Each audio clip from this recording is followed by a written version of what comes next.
Ici Richard Stevenson. Au nom du Centre de l'Universalité, ainsi que de son personnel, il me fait plaisir de vous souhaiter la bienvenue au Grand Salon théocentrique pour cette conférence d'Alexandre Lachance.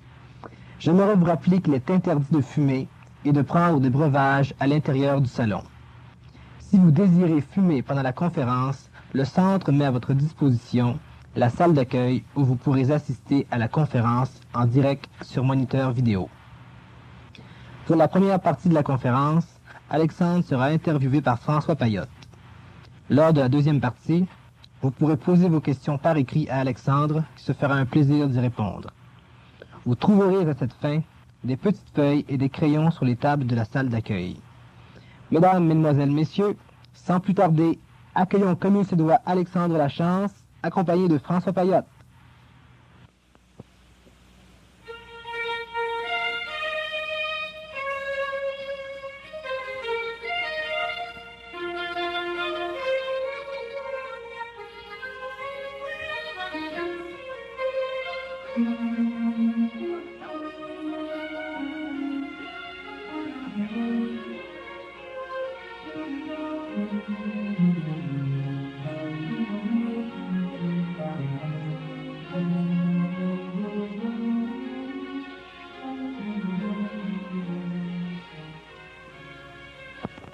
Bonsoir et bienvenue au Centre de l'Universalité pour cette apothéose de ces cours qui ont été suivis tout le long du printemps et de l'été. On termine donc cette première session avec la première initiation théochristique qui consiste dans un exercice de concentration. Alors, comme cette fois-ci ce thème est très important et qu'il est assez long, il y a 15 pages par rapport aux fois précédentes où il y en avait une dizaine, il est possible que la période de questions soit légèrement écourtée. Mais je vous engage quand même à poser vos questions par écrit sur des petits papiers, tout à l'heure, à la deuxième partie. Mais il est possible qu'on en laisse quelques-unes de côté pour être bien certain de terminer cette première initiation théochristique. Alors, comme on est entré dans cette phase déjà la semaine précédente, je vais quand même reprendre la première page et faire un résumé. À la fin de ce résumé, Alexandre Lachance fera son commentaire et par la suite, on va procéder comme à l'habitude, chapitre par chapitre, avec un commentaire adéquat d'Alexandre Lachance. Alors, c'est le mot apothéose que tu mentionnes. Comme je suis étymologique, j'aime bien les petits mots logiques ou illogiques. Apothéose, c'est l'approche de Dieu. Exactement. Alors, c'est ça vers quoi on se dirige, hein? Approcher le plus près possible du plan supérieur. Alors, on y va. Alors, il existe 6 principaux exercices mentaux à utiliser en relation avec votre étude de cette conception théochristique. Ce sont la concentration, la méditation, l'observation, le discernement, la contemplation et l'adoration. Ces exercices doivent être interprétés à la lumière de la tradition ésotérique occidentale. Chaque exercice sera expliqué en 2 phases, élémentaire et avancée. Vous devrez pratiquer ces exercices au maximum de vos capacités et ne pas trop vous soucier des difficultés quelconques que vous pourriez rencontrer dues au manque de préparation préalable. Tous ces exercices ont une chose en commun. Ils sont basés sur la visualisation, la science de projeter et de recevoir des images au niveau mental de la connaissance. Il n'y a rien de nature psychique au sujet de cette méthode d'atteindre la plus haute forme de discipline intellectuelle et spirituelle. Le domaine psychique s'applique au niveau émotionnel ou astral de vie, et quand il est pénétré par le novice, il défait le but de ces exercices qui consiste à polariser l'esprit sur des objectifs moraux et philosophiques. Pour cette raison, cette école évite l'emploi d'encens, de mantras, de miroirs, de tambours, de chandelles, etc., puisque tous ces ajouts conduisent l'élève à un état de réceptivité négative, au sein duquel il y a un danger d'interaction avec des entités désincarnées destructrices. Avec certaines, le danger n'est possiblement que potentiel, tandis qu'avec d'autres, il peut être très réel. Dans la prochaine leçon de la série, nous répéterons cet avertissement et indiquerons le bien fondé de cette déclaration. Entre-temps, soyez assurés que si vous suivez les instructions ici mentionnées, vous établirez un jour un rapport authentique avec les maîtres de la grande fraternité, et en agissant ainsi, vous gagnerez infiniment plus en satisfaction matérielle et spirituelle que si vous alliez démontrer des phénomènes spirites et succombiez aux ouvriers des ténèbres qui sont toujours avides d'envahir les crédules et les égoïstes dans leurs efforts pour maximiser la force destructive dans le monde. Alors voilà de ce qui est du préambule. Très bien. Alors, nous débutons par un exercice dont j'ai déjà parlé, quand il s'agissait de réaliser une chose désirée quelconque. On avait donné comme formule suivant désir, quoi que ce soit, plus concentration, plus suggestion, égale réalisation. Je saute une partie, mais comprise dans la deuxième. Alors, ça consiste simplement à entretenir une chaîne d'idées ayant trait à une situation désirée ou à un objet désirable. Bien entendu que cet objet doit être, ou cette situation doit être de nature bienfaisante, non seulement pour soi, mais pour tout notre environnement, afin que tous ceux qui doivent en bénéficier puissent y participer par leur intention. Alors, cet exercice de visualisation, c'est simplement imager, puisque notre faculté d'imagination consiste à reproduire des fantasmes visuels que l'on alimente par le désir que l'on a de les posséder, des conditions qu'ils représentent. Alors, l'exercice de visualisation, c'est ce qui est le plus précieux, le plus important, et qui rentre au tout début de notre concentration. Le maître nazaréen nous disait à ses disciples, quand il se plaignait de ne pas avoir réussi certains des effets ou des phénomènes que le maître lui-même exhibait, il leur disait, quoi que ce soit que vous désiriez, quand vous priez, sous-entendu quand vous concentrez, croyez que vous le recevez. Et fatalement, vous le recevrez.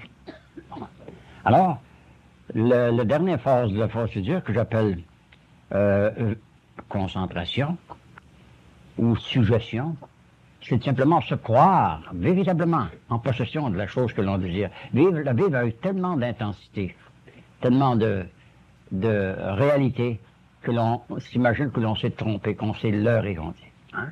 Alors, dès que cet état d'esprit-là a été atteint, que l'on s'est cru en possession de la chose désirée, infailliblement, et à notre insu, aussi bien qu'à l'insu de ceux qui y participent, se réalise. Parce que vous imprégnez l'âme universelle, qui a une qualité qu'on appelle psychoplastique, qui reçoit les impressions, aussi bien visuelles qu'auditives, qui y sont projetées. Alors, l'âme universelle, qui est la cause de toute réalisation, contribue à faire réaliser cette chose-là.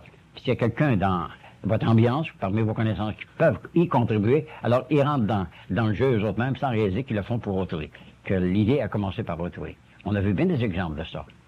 Alors ça, c'est la première condition à atteindre et à cultiver, être capable de visualiser une condition désirable. Peut-être très matérielle, mais le matériel contribue à l'ascension de la spiritualité. Alors c'est le premier exercice que l'on doit faire. Et après, cette chose-là, quand on a visualisé la chose, au moment où l'on se croit en possession de la chose, on n'a qu'à cesser, simplement exhaler notre énergie. Enfin, je l'ai. Puis être reconnaissant envers le fait que l'on a ouvert le diaphragme, puis que la lumière a imprégné la pellicule psychique à l'intérieur de nous. Alors là, on doit cesser d'y penser. Et dès que l'on cesse d'y penser, en faisant notre projection, dire c'est fait, fiat. Là, ça se fait. Le travail de projection consiste à ça, simplement. Tout remettre dans les mains de la Providence, dire j'ai fait ce que j'avais à faire, alors je me suis aidé, alors le ciel va m'aider. Ça, c'est la première condition à réaliser. Maintenant, il y a un exercice ou un état d'esprit que l'on peut atteindre, ou un état physiologique que l'on peut atteindre, qui mène à cet état-là. Être tellement absorbé par ce que l'on entretient, par les idées que l'on entretient, qu'on n'est pas conscient de notre environnement. Ça consiste d'abord à projeter notre conscience dans tout notre organisme, de manière à ce que pendant un certain temps, on réalise qu'on est conscient rien que de nos pieds, rien que de nos mollets, rien que de notre torse, ou bien rien que de nos mains, et finalement, on est véritablement désincarné, c'est-à-dire qu'on n'est pas conscient de notre enveloppe charnelle. Et là, on est vraiment sur le plan spirituel. La méthode d'approche la plus efficace consiste à synchroniser notre respiration avec la direction de notre pensée vers notre point de contact avec la Terre. Le méditant respire synchroniquement, lentement, autant que possible, et par les deux narines. On vous a déjà enseigné la méthode de respirer par les deux narines, en vous débouchant d'abord les foramines des oreilles, en soufflant dans les deux narines, en respirant la langue au palais, puis en se portant les yeux à l'intérieur de la tête, au point équidistant entre les deux sourcils. Et quand on atteint cette condition-là, là, on n'est pas conscient de notre corps. On est conscient rien que ce que l'on projette, des idées que l'on entretient. Alors, au tout début, vous pensez à vos pieds, à la plante de vos pieds, jusqu'à ce que vous sentiez tellement de vigueur, d'énergie dans vos pieds que vous avez envie même de vous gratter les pieds pour éviter l'irritation que ça vous donne. Et quand vous avez projeté votre attention à vos pieds, là, vous montez le long des mollets, des oreilles, des jambes, du torse, ainsi de suite, jusqu'à ce que tout votre corps devienne immobilisé. Il vibre, mais il est immobile. Il vibre simplement. Vous êtes un champ de vibration, un champ de force. Et ce champ de force, c'est simplement votre psyché, votre énergie psychique qui vibre, alors que votre corps lui permet cette énergie de circuler à travers tout votre organisme. Et finalement, il vient se loger dans la tête. Et ce qui est plus important, ce sont les images mentales que vous entretenez. C'est à ce moment-là que les images mentales ont tellement de vigueur qu'elles sont comparables à celles que vous entretenez en rêve. En rêve, vos images mentales ont un même cachet de réalité que si vous étiez éveillé, n'est-ce pas? Alors, dans cet état d'esprit-là, les images mentales que vous aurez entretenues deviendront tellement vivaces que vous les prendrez pour des réalités. Et ce ne sera pas un tour de force pour, je dirais pas vous tromper, mais vous croire, pour un moment, ne serait-ce que pour un moment, en possession de ce que vous aurez visualisé. Ça, c'est la projection. Et quand vous avez atteint cet état d'esprit-là, alors là, vous projetez. Et vous précipitez l'accélération, la réalisation de la chose que vous aurez entretenue. Maintenant, je souhaiterais que vous tous, présentement, fassiez cet exercice-là. Il s'agirait d'abord de bien vous détendre. Ne pas vous asseoir sur quoi que ce soit, sauf sur le siège sur lequel vous êtes assis. Tous. Bon. Et à mesure que je vais attirer votre attention sur votre anatomie, faites la même chose que si c'était vous qui pensiez ça. Alors, vos pieds, et dites mes pieds sont la seule chose dont je suis conscient. La plante de mes pieds. Vous sentez la circulation se distribuer aux orteils, aux talons, aux tendons d'Achille, le long des mollets, le long des cuisses, mais avec plus de lenteur que ça, là, je le dirai assez rapidement. Ça peut vous prendre jusqu'à 3 ou 4 minutes pour partir de la plante des pieds aller jusqu'au sommet de la tête. Mais c'est une ascension, c'est une conscience ascendante que vous faites. Après un certain moment, vous direz, je me sens véritablement engrosser mon corps. Vous direz, là, à l'intérieur de moi, il y a mon corps. Mais ce que je suis véritablement, c'est ce qui entoure mon corps, ce sur quoi j'attire mon attention. Et vous verrez que cette chose-là, sur laquelle vous concentrerez, c'est vraiment quelque chose de psychique, quelque chose de vital. C'est ça qui donne la vie à toutes les parties de votre corps au sujet de laquelle vous portez votre attention. Alors, essayez de le faire présentement. Alors, vous êtes conscient de vos pieds, de la plante de vos pieds. Vous avez les yeux fermés et vous dirigez votre respiration à cet endroit-là. Et après un certain temps, vous sentez, je dirais, un chatouillement presque. Bon. Et si vous concentrez davantage sur ça, ça veut plus qu'un chatouillement, il y en a qui vont peut-être avoir l'intention d'aller se gratter. Bon. Alors, dès que vous aurez eu la sensation, là, sur le plan qui vous tient en contact avec la terre, c'est par les pieds qu'on est en contact avec la matière, n'est-ce pas?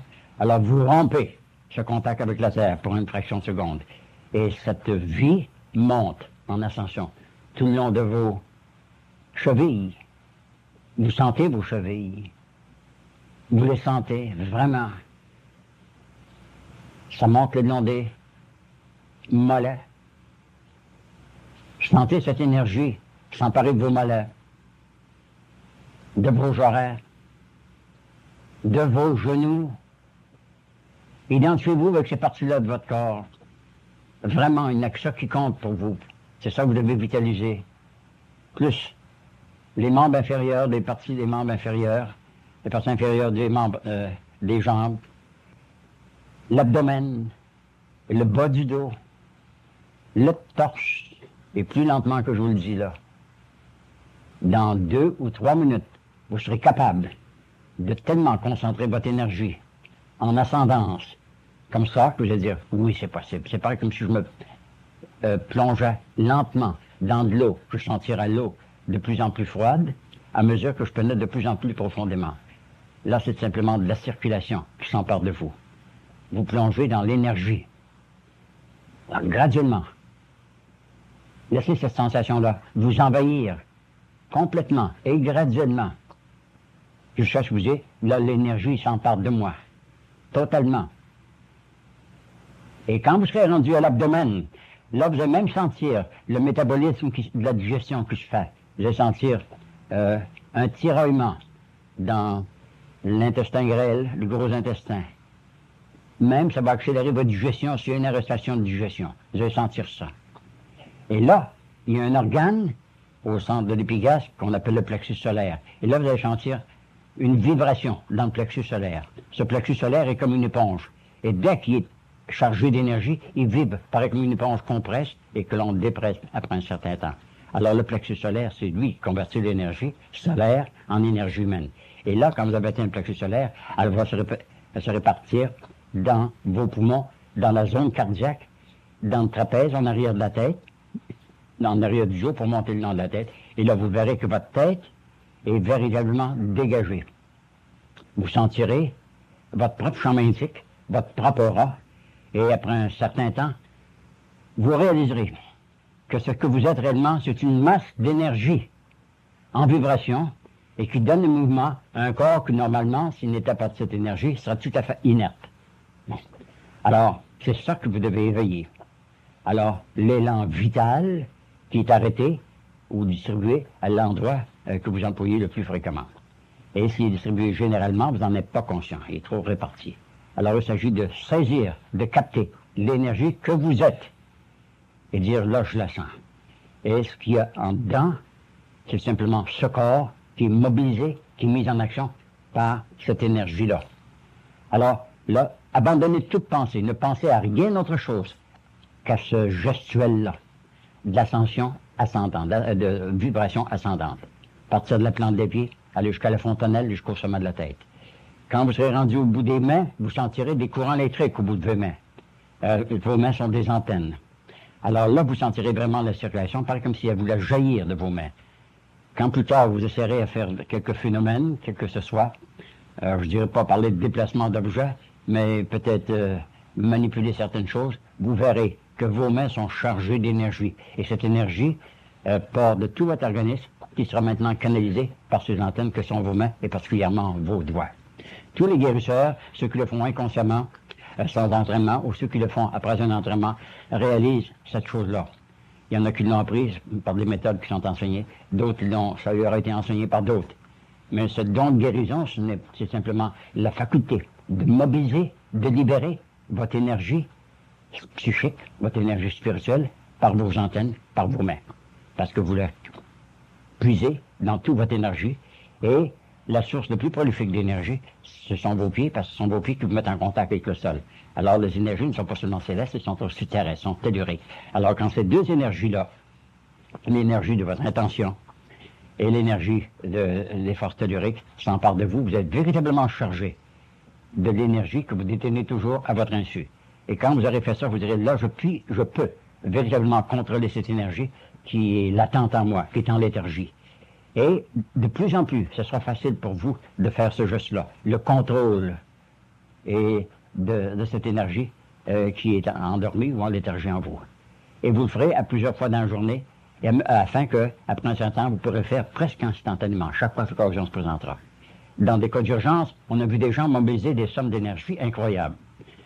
Des cas d'accident où il fallait une somme d'énergie pour relever un objet qui écrasait un autre, par exemple. On a entendu parler de ça. Hein?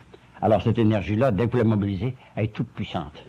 Parce que vous êtes branché sur l'âme universelle et aussi toute puissante au point de vue de motricité qu'au point de vue de capacité.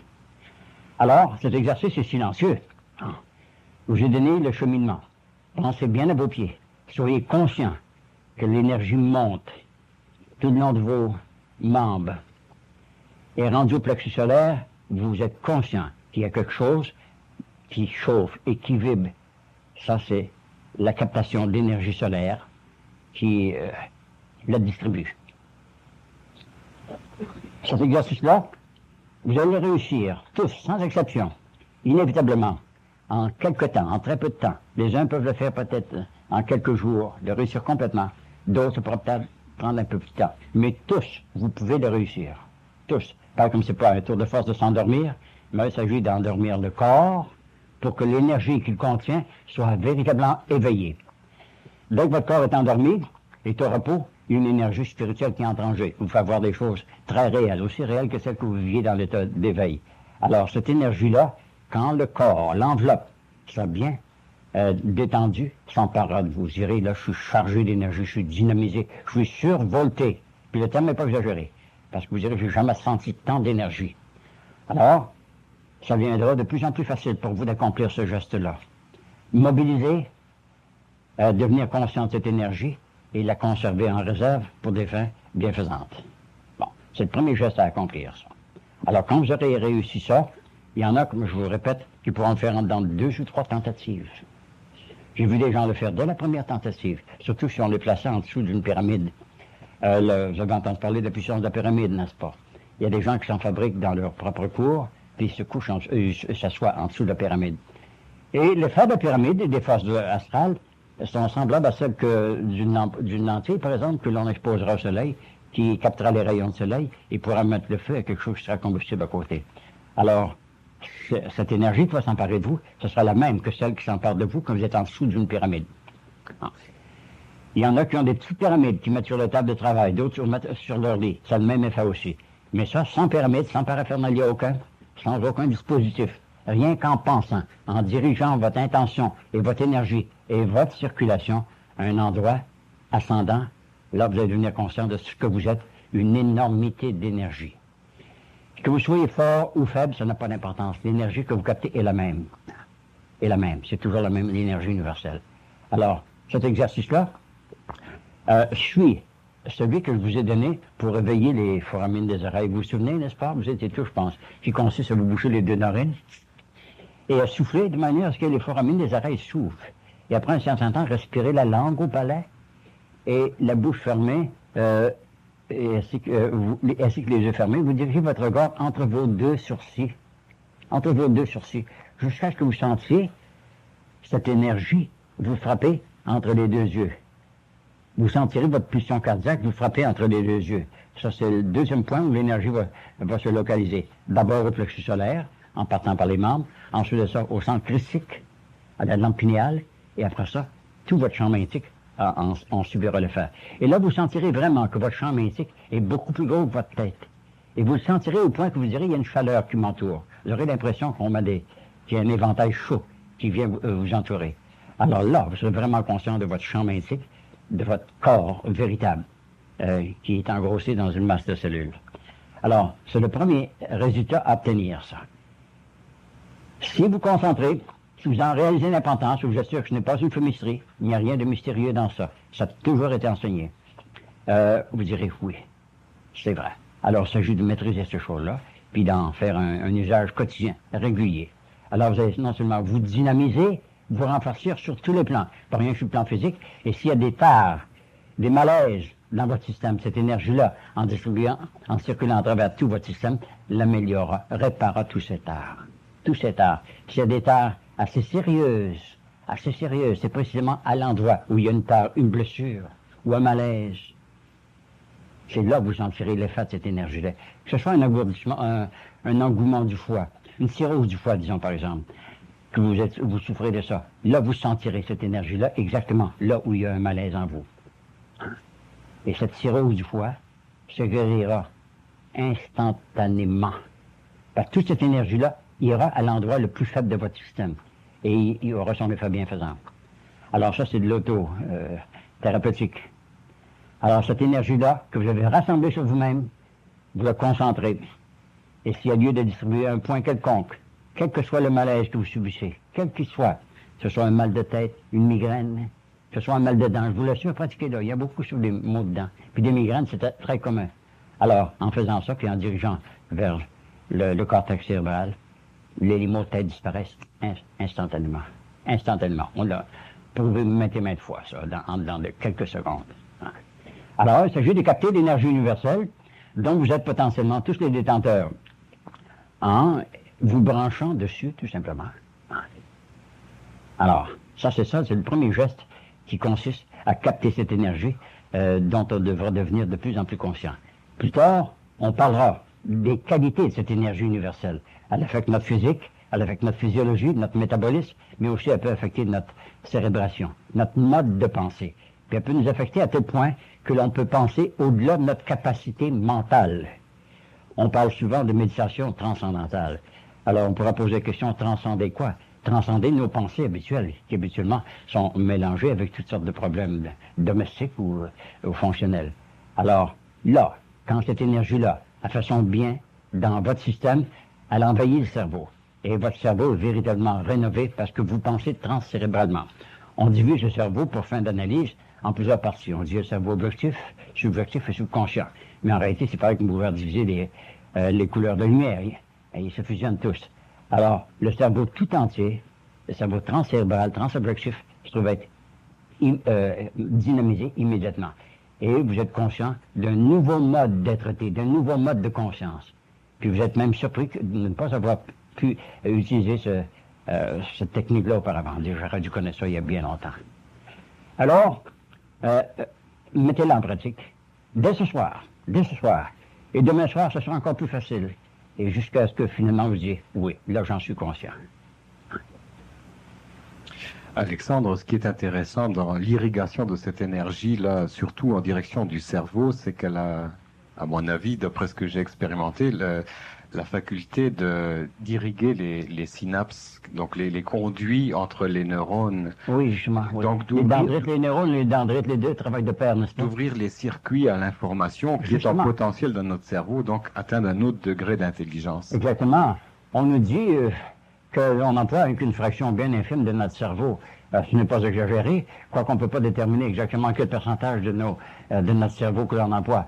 Mais ces deux éléments importants, les dendrites et les neurones, doivent être vitalisés. Ce n'est plus moins les forces ana et kata, le positif et négatif, qui sont mises à jouer. Parce qu'il y a véritablement deux glandes, il y a le pinéal, qui est avec le cerveau objectif, et la pituitaire, qui est la fontanelle. Alors les deux sont mélangés, ça c'est le mariage spirituel. Quand les deux fonctionnent, c'est pas comme deux fils de potentialité contraire. Alors il y a un positif, l'autre un négatif. Là, il se fait véritablement un courant. Alors c'est ça, c'est l'effet. L'effet est immédiatement dans le cerveau, avec tout ce qui représente de répercussions dans le système. Parce que moi j'appelle ça un ramonage des synapses.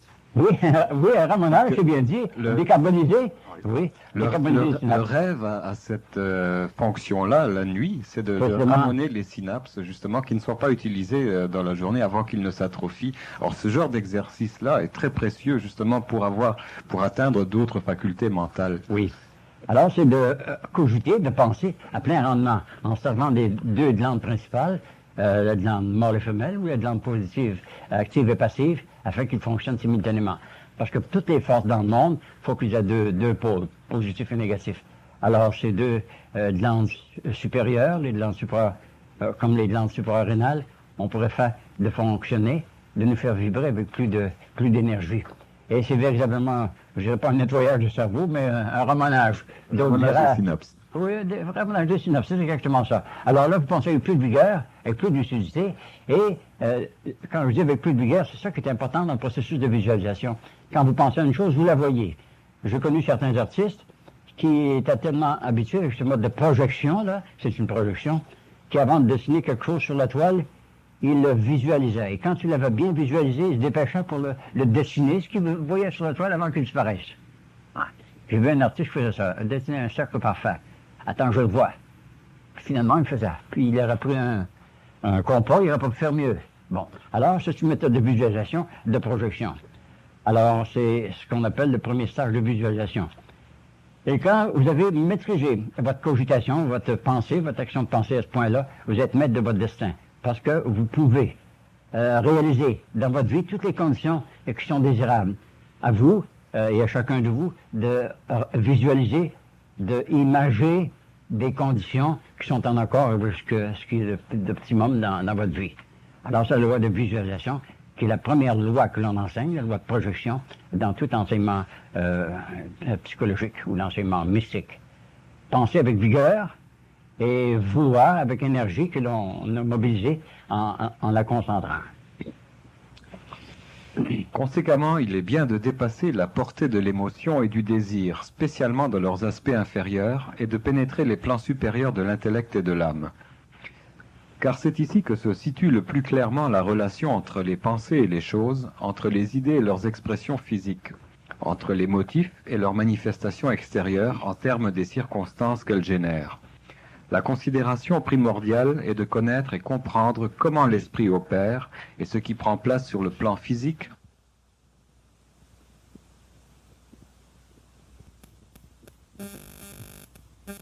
notre pensée. Par exemple, considérant une analogie chimique. En évaporant du carbone pur et en comprimant le gaz obtenu, il est possible de produire un diamant. Le gaz et le diamant sont composés de la même substance cosmique racine, électrons, neutrons, protons. Nous venons de démontrer que la matière et l'électricité ont la même composition fondamentale, et en outre que la pensée est une forme d'électricité. Par voie de conséquence, la matière et la pensée sont constituées des mêmes éléments. Deux quantités, chacune égale à une troisième quantité, sont égales l'une à l'autre. En considérant la pensée comme un gaz et la matière comme un cristal, nous avons défini exactement la relation entre les deux, c'est-à-dire qu'il est possible que des analogies chimiques soient utilisées pour des fins de comparaison. La concentration de pensée au sein d'un espace confiné ou limité augmente le nombre d'unités atomiques par unité spatiale. La pression ainsi produite résulte en précipitation, selon la loi newtonienne d'action et réaction. La concentration étant l'action ou la cause, et la précipitation étant la réaction ou l'effet. C'est précisément le thème que l'on emploie pour la première loi que l'on décrit, que l'on enseigne dans l'enseignement théocratique, la loi de précipitation, qui consiste à accélérer la vie dans notre cheminement de notre contact avec la matière.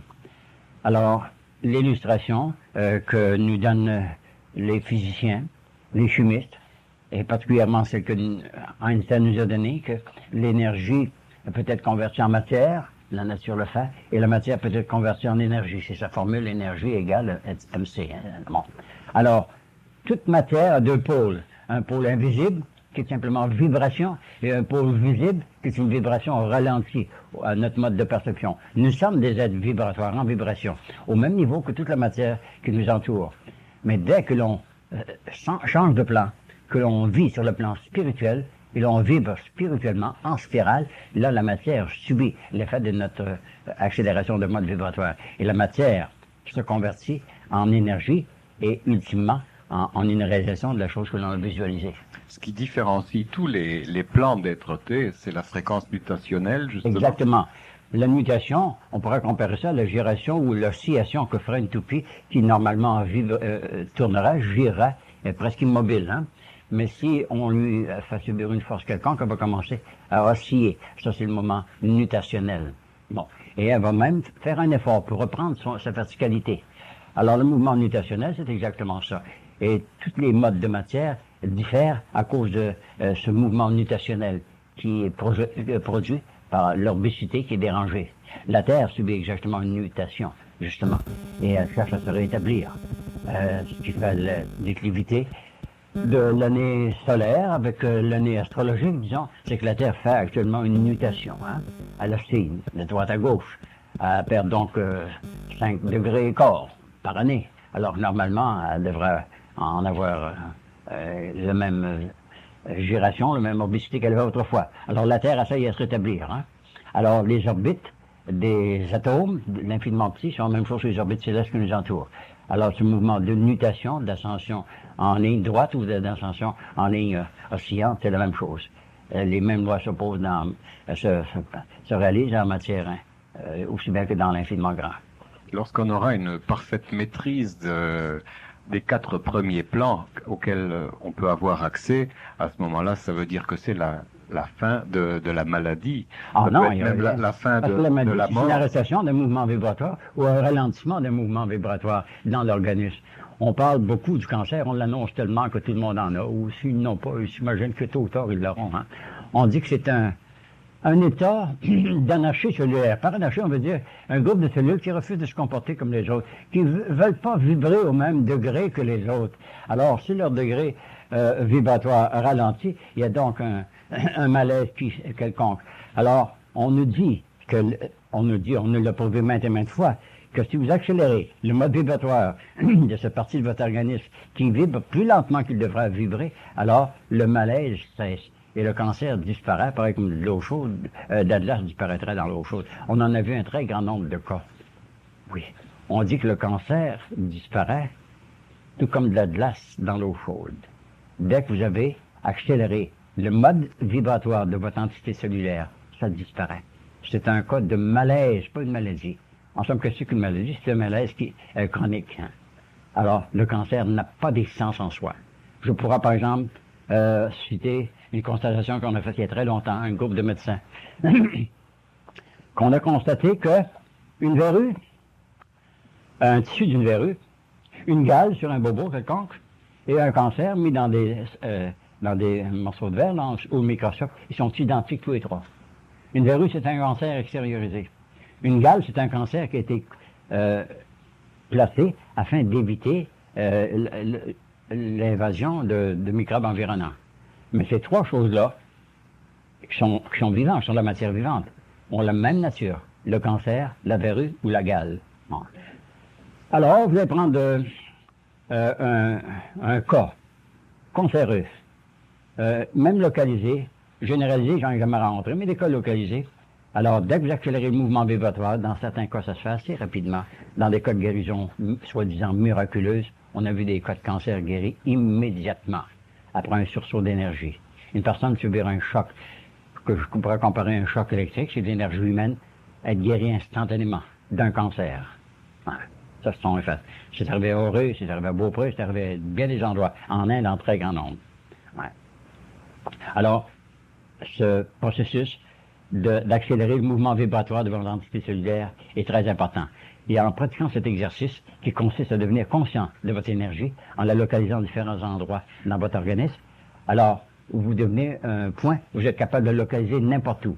Et s'il y a un endroit de votre anatomie qui est en malaise, vous le dirigez là, à cet endroit-là, pour le guérir, cet endroit-là. Je faisais appel à des cas de cirrhose du foie. C'est ça que j'ai vu le plus souvent. Cirrhose du foie, c'est un engorgement du foie.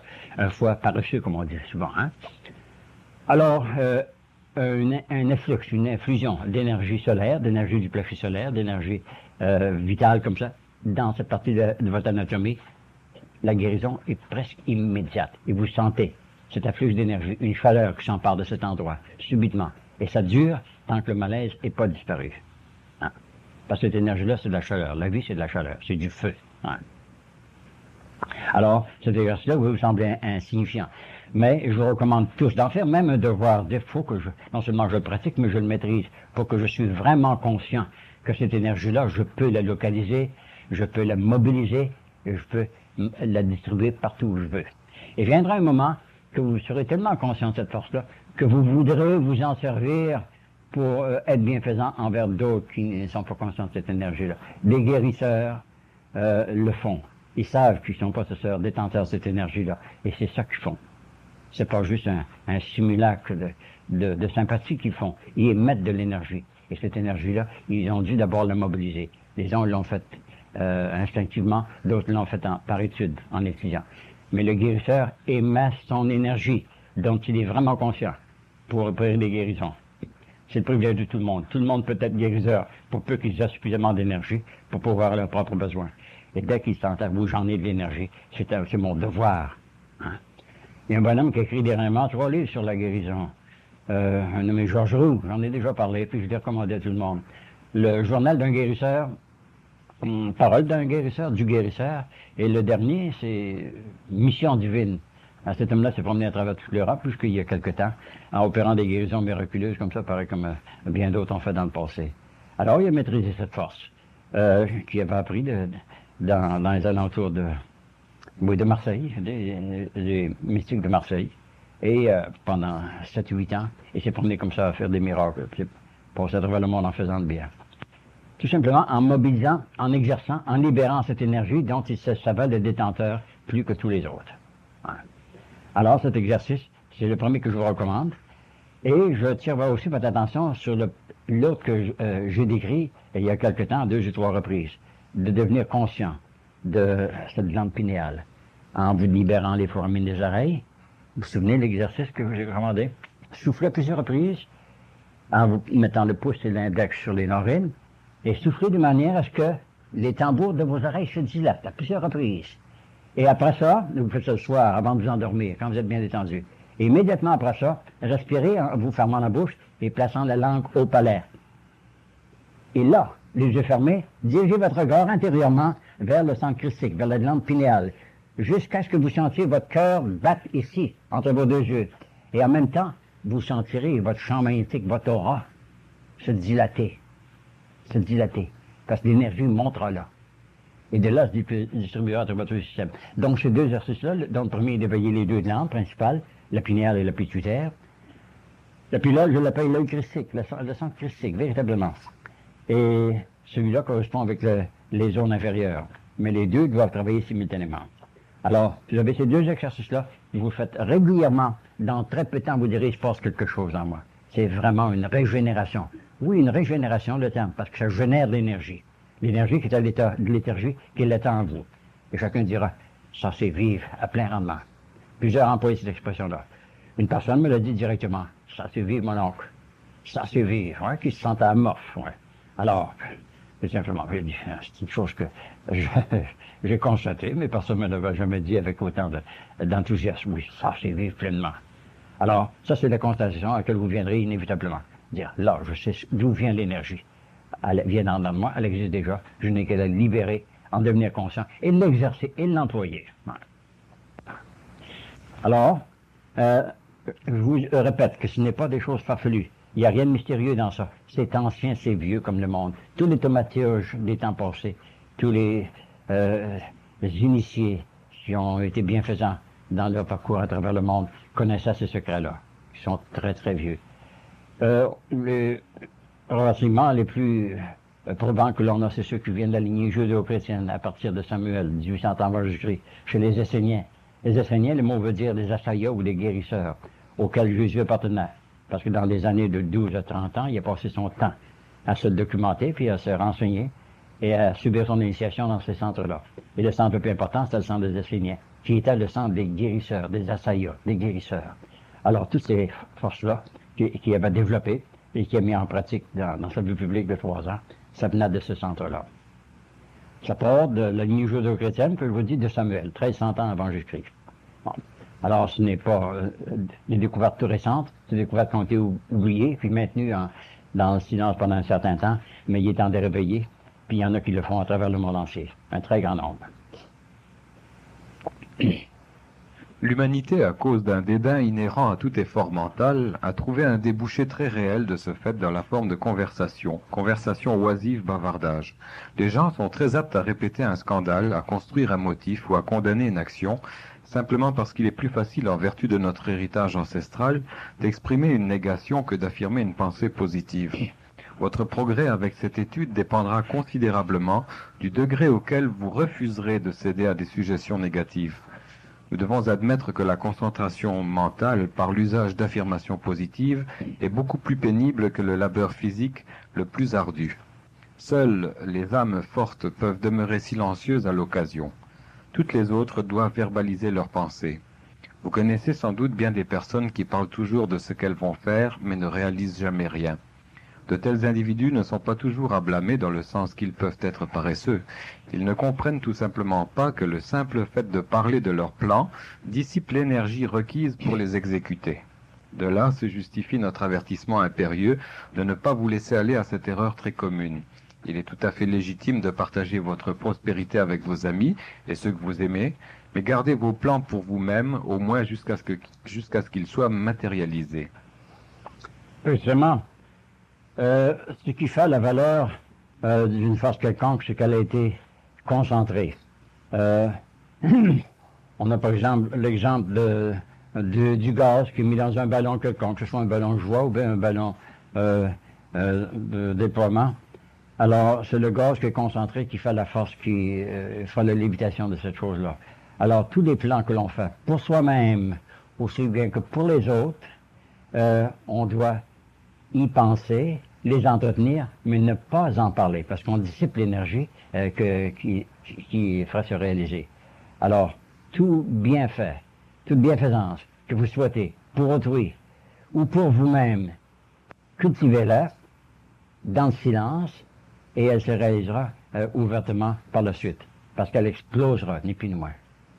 Alors, l'énergie doit être concentrée, hautement concentrée, afin qu'elle puisse se réaliser et se manifester dans la vie de chacun. Je répète encore la formule, c'est désir, plus fixité d'attention, plus concentration, plus suggestion, égale réalisation. Cette formule-là est aussi réelle, aussi scientifique que je veux dire H2O, 2 molécules d'hydrogène, puis d'oxygène, ferait de l'eau à boire. Elle est aussi scientifique. Alors, puis le maître nous disait, quoi que ce soit que vous désiriez, que vous souhaitiez, quand vous concentrez ou quand vous priez, croyez pour un moment que vous le recevez, visualisez-le au point de vous croire en possession de la chose, et là, ben, ça viendra tout seul. Ça, c'est infaillible. Ce sont les deux mêmes formules. Alors qu'il s'agisse de quoi que ce soit, améliorer votre situation, améliorer votre environnement, améliorer vos relations sociales, individuellement ou collectivement, c'est la même chose. Visualiser des situations et des conditions désirables, bienfaisantes, pour autrui aussi bien que pour vous-même. Ça peut causer des conditions qui étaient désespérées dans le passé. Et ça arrive infailliblement. Ça, c'est la loi de la visualisation, la loi de la projection et la loi de la concentration. La concentration, brièvement définie, est un foyer moléculaire de vibration mentale. Sans doute avez-vous déjà eu l'occasion d'utiliser une lentille convexe ordinaire, appelée loupe. En ajustant la distance entre la lentille de verre et une pièce de papier ou de bois, il est possible de mettre le feu à cette dernière. Cette combustion résulte du groupement des rayons lumineux avec une élévation correspondante des vibrations moléculaires à ce point particulier. Lorsque la vibration s'élève au-delà du niveau de résistance du papier ou du bois, il se consume. La même analogie s'applique à la concentration mentale. En appliquant suffisamment d'énergie mentale sur le problème en question, vous pouvez le dissoudre, c'est-à-dire faire votre chemin à travers toutes les difficultés vers une solution permanente. Mais vous devez vous concentrer sur la solution et non pas sur les difficultés. Bien que ce type de concentration soit équitable, un mauvais usage pourrait amener un effet contraire. Par exemple, focaliser les rayons du soleil sur la main produirait une brûlure pénible. Quand les rayons bienfaisants du soleil peuvent produire un tel tort en conséquence d'une implication mal dirigée, ainsi en est-il de l'énergie mentale bienfaisante qui peut devenir assez intense pour produire une source potentielle de danger lorsqu'appliquée négativement sur les sujets en occurrence. À ce propos, souvenez-vous toujours de ce qui suit. Toute force suffisamment puissante peut aussi bien créer que détruire. Gardez cette phrase toujours présente à l'esprit. Soyez toujours conscient que rien ne peut vous faire du tort que l'intérieur de votre propre conscience. Si vous n'entretenez aucune ambition qui serait détrimentaire à un être humain quelconque, vous n'avez absolument rien à craindre.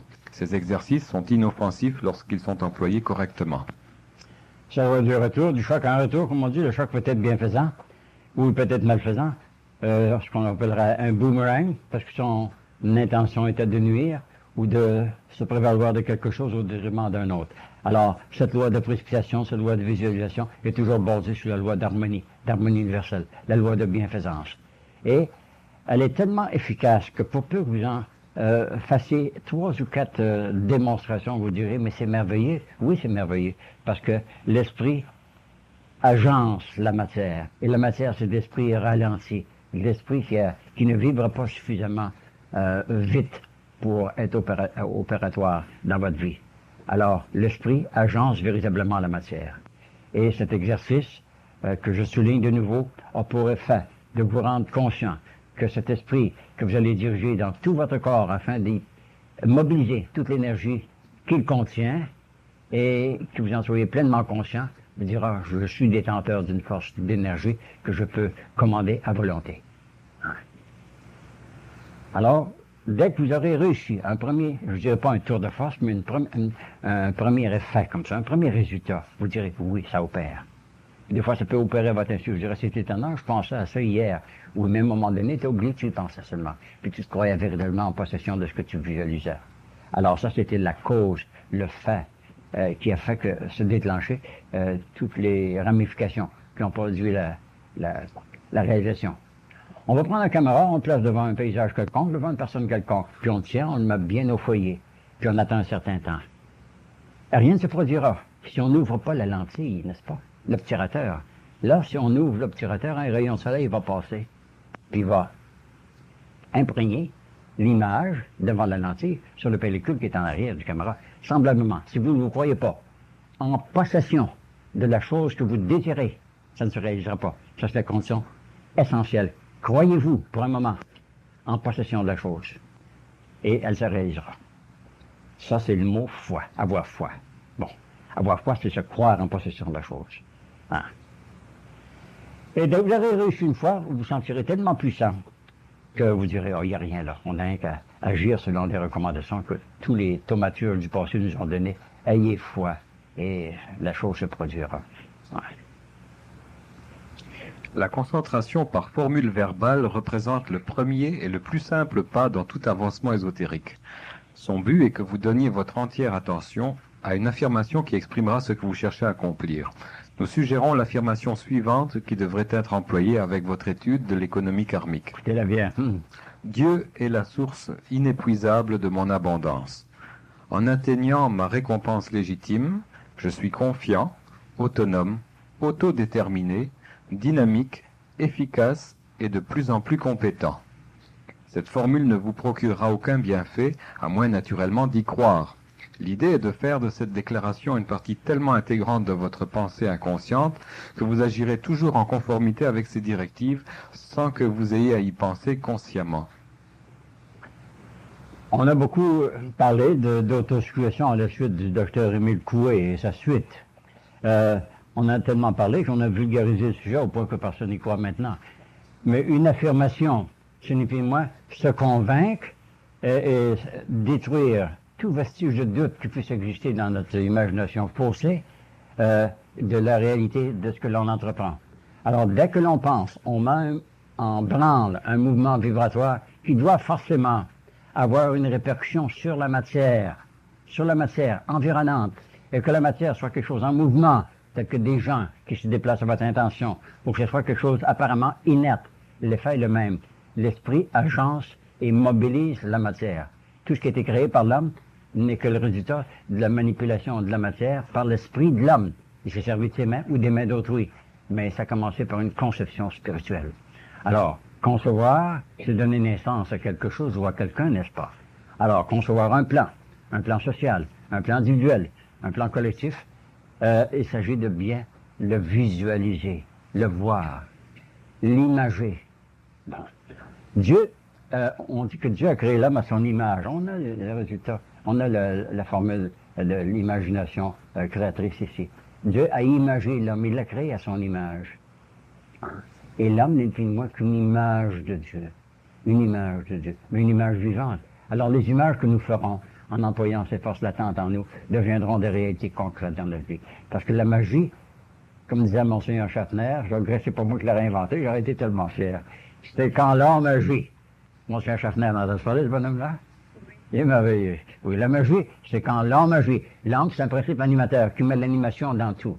Je sais pas ce qu'il a plus lui-même, mais c'est bonne cette chose-là, je l'ai bien aimé. La magie, c'est quand l'homme agit.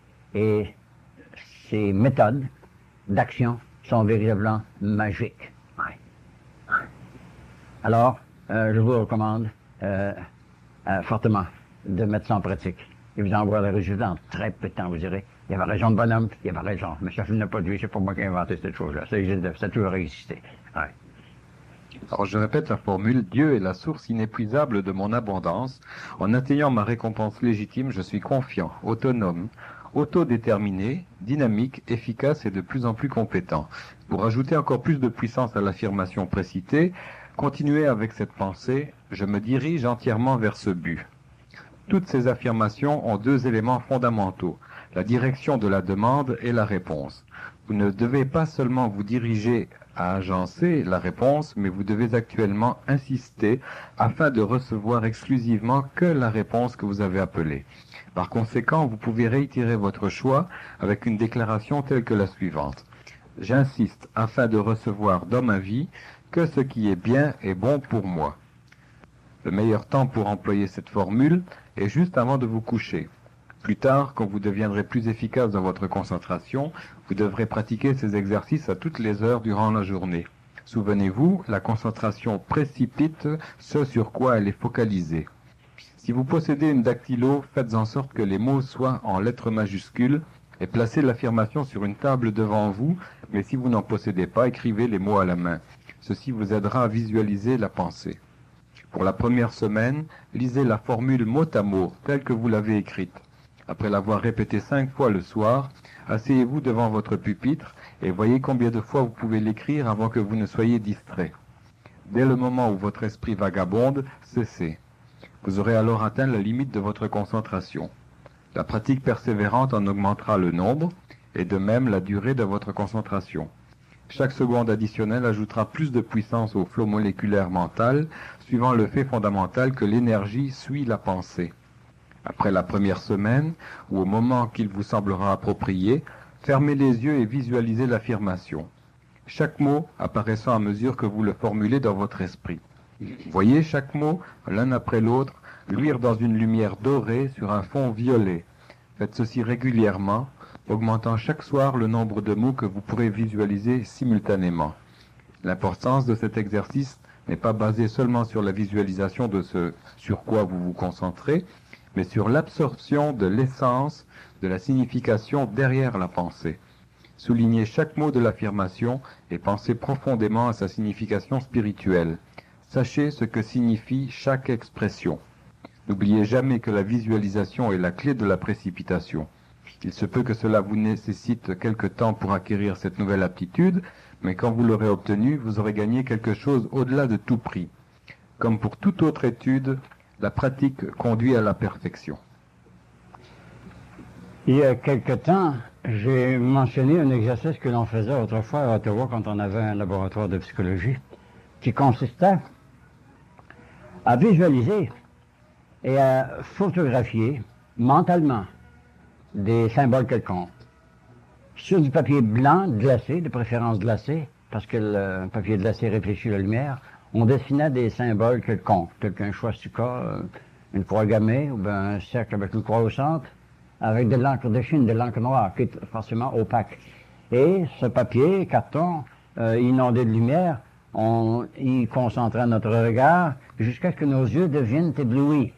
Et après un certain temps, on se fermait les yeux, et le phénomène qui se reproduisait, c'est une révolution du blanc au noir et vice-versa. On pouvait le projeter sur le mur, ou bien dans notre propre champ visuel, et plus tard, on pouvait la projeter sur une plaque photographique, ce phosphène, ce fantasme qu'on en avait créé.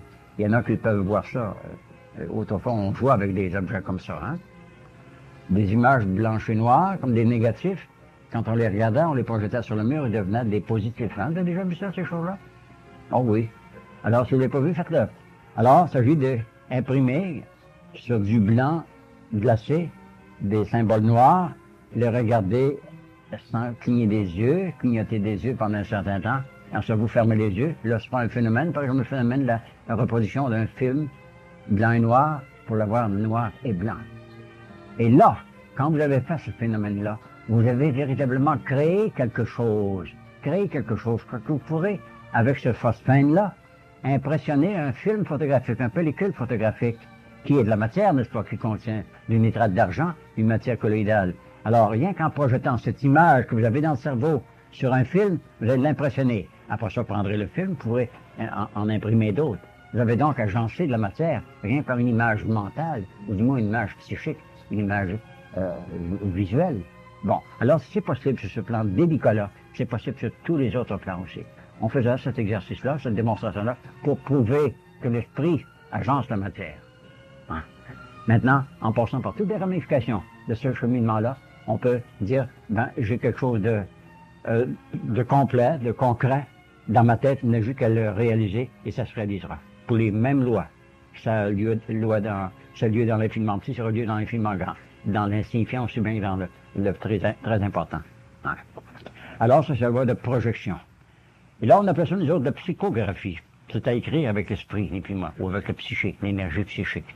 Donc, il n'y a pas de ligne de démarcation entre l'esprit et la matière. Il y a des gradations, mais pas de démarcation. Alors, c'est ça, c'est à ça que ça mène, cet exercice-là, de devenir conscient de l'énergie que l'on détient et comment l'utiliser pour des fins en visualisant des conditions désirables dans notre vie et dans la vie de tous les autres. Ouais. Bien, merci beaucoup, Alexandre Lachance. C'est un plaisir, je m'exprime à bon temps rompu parfois. Je pense que j'ai tous saisi l'idée. Merci beaucoup. Alors, on fait une petite pause de 20-25 minutes et on revient avec la suite donc de cet exercice.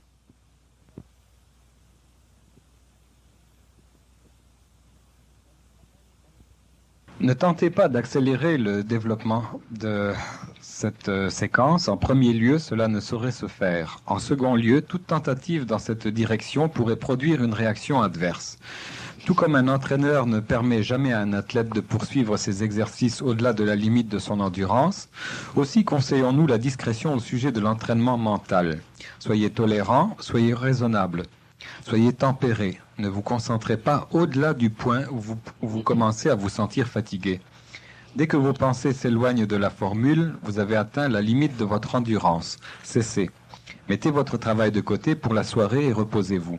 Quand vous serez capable de graver cette pensée de votre perfection croissante dans les éthers avec des flammes de lumière dorée, vous aurez accompli la précipitation à un certain degré. Consistance, persistance, insistance. Voici les clés de votre fabuleux futur. Gardez-les toujours présents à l'esprit. Eh bien, je répète ces trois termes importants, consistance, persistance et insistance. Insister à réussir, c'est votre privilège et c'est votre destin ultime de vous développer à plein rendement afin de donner le maximum d'efficacité dans tout ce à quoi vous vous vouerez. Alors, on va continuer. Alors, c'est une deuxième partie là, de cet exercice de concentration. Dans la leçon précédente, la concentration fut définie comme un processus par lequel la pensée électronique pouvait être focalisée sur un problème donné et menant à une solution permanente. L'illustration de la loupe a adéquatement décrit le principe impliqué. Conséquemment, quand vous concentrez les rayons du soleil avec votre pensée électronique en circulation, la loupe avec votre esprit et le point focal avec votre problème, vous pouvez facilement voir que l'effet sur le point focal, votre problème, dépend directement de l'ajustement de la lentille, votre esprit. Pour cette raison, le second pas, en apprenant comment coordonner, est de savoir comment ajuster ou régler l'esprit. Cet ajustement peut se faire de l'une ou de l'autre des manières suivantes. Soit que les sens physiques peuvent être pacifiés afin d'éclipser le monde physique avec toutes ses nombreuses distractions, ou les sens physiques peuvent être si intensifiés au point de stimuler les plus hautes perceptions astrales ou mentales. La première procédure opère sur le principe qu'en pacifiant un sens, on en aiguise un autre.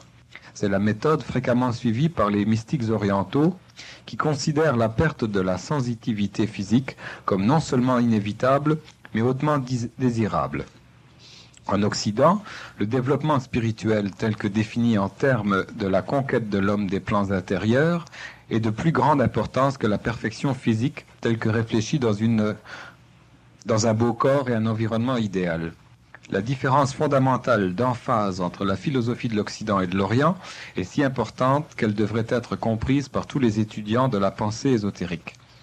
Par contre, le véritable chrétien en Occident considère la perfection physique avec le même degré de révérence que l'hindou adopte envers le développement spirituel.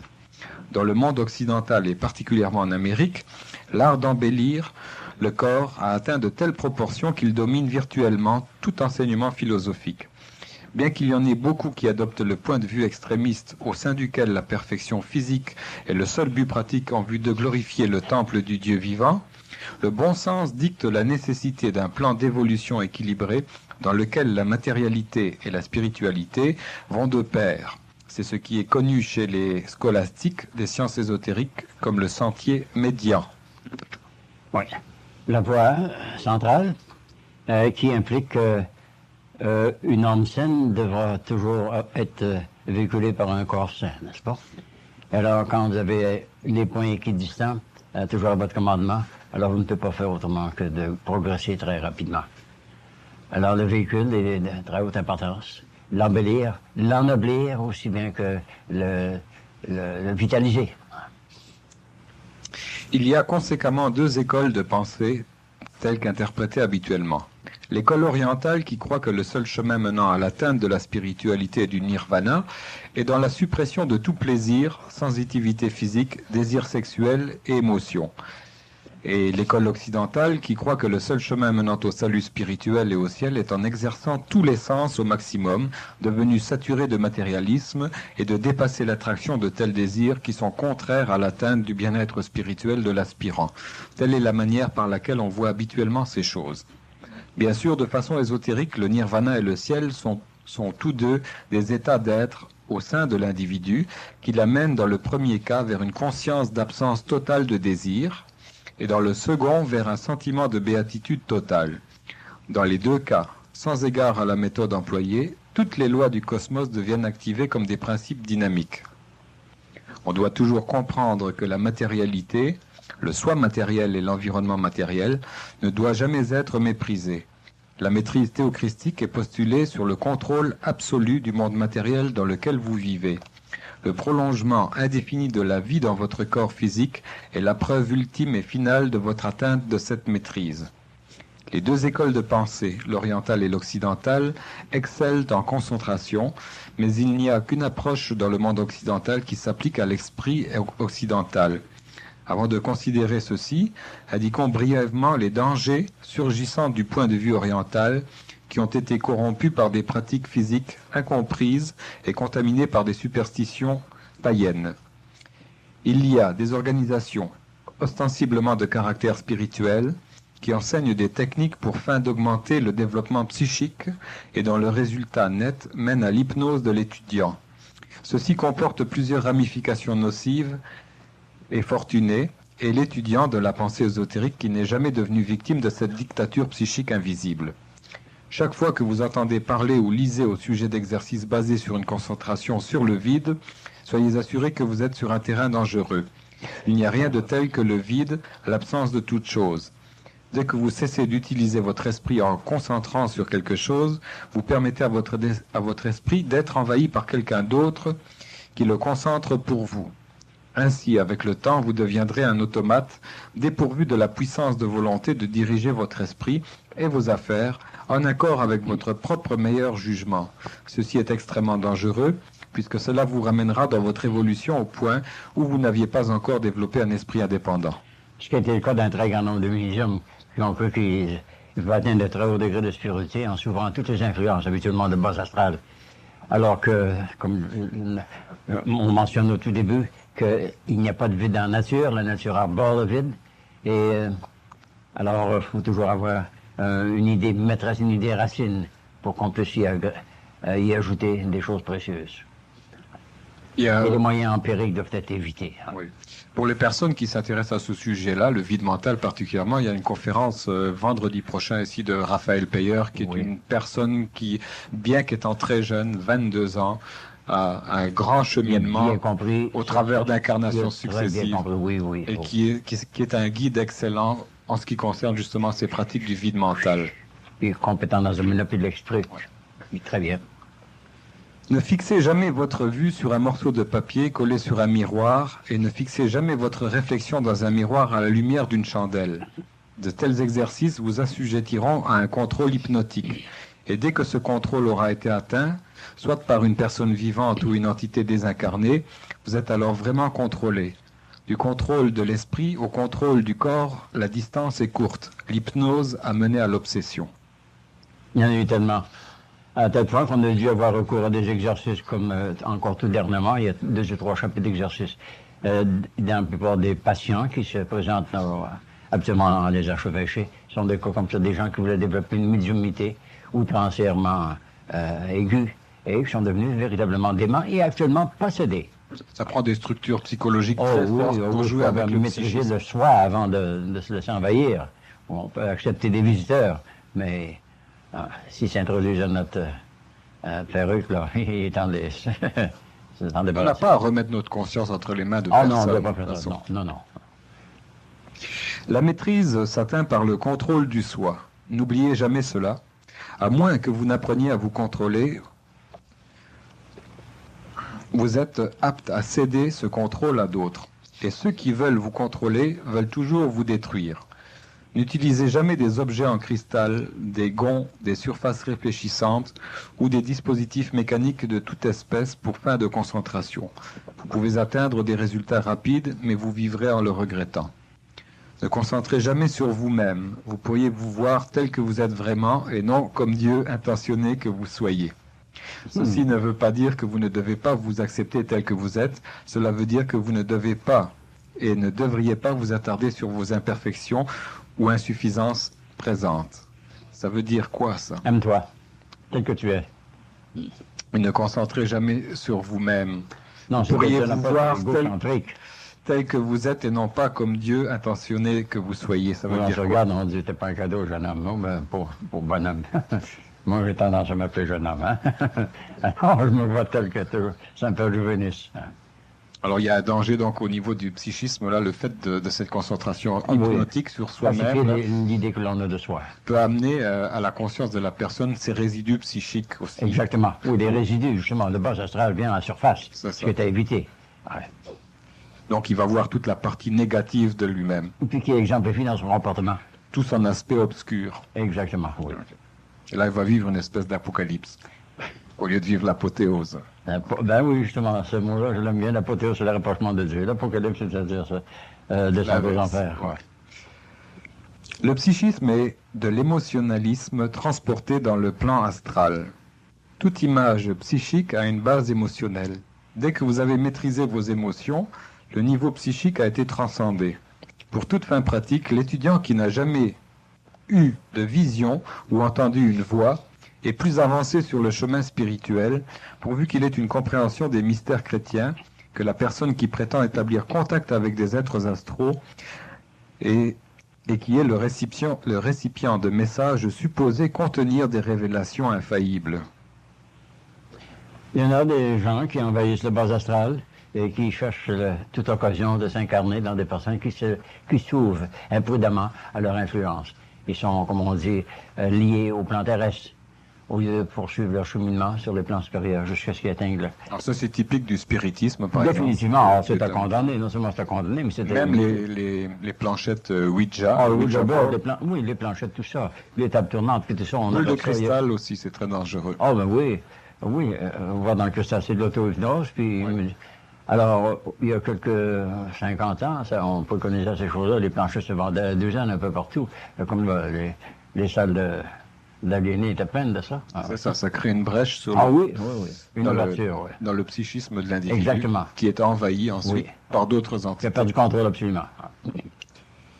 Le psychisme est invariablement enraciné dans la conscience de la chose même qu'elle contrôle. Les femmes, spécialement, chez lesquelles l'émotion est plus naturelle, sont fascinées par de tels contacts qu'elles peuvent être en mesure de faire avec des entités astrales désincarnées. Mais si elles recherchent à rompre cette connexion après avoir réalisé son effet détrimentaire sur la santé du corps, elles sont sujettes à craindre les abus insidieux de ces mêmes entités qu'elles avaient préalablement accueillies avec tant d'enthousiasme. Afin d'éviter la possibilité d'effets nocifs d'un tel désengagement, la victime psychique est amenée à croire qu'elle est, et ce ne sont pas toutes des femmes, un émissaire choisi bien en avant de l'évolution humaine normale. La crainte est alors remplacée par une nouvelle assistance, l'orgueil. Ah oui, ça c'est... Les gens sont missionnés. Ah, définitivement.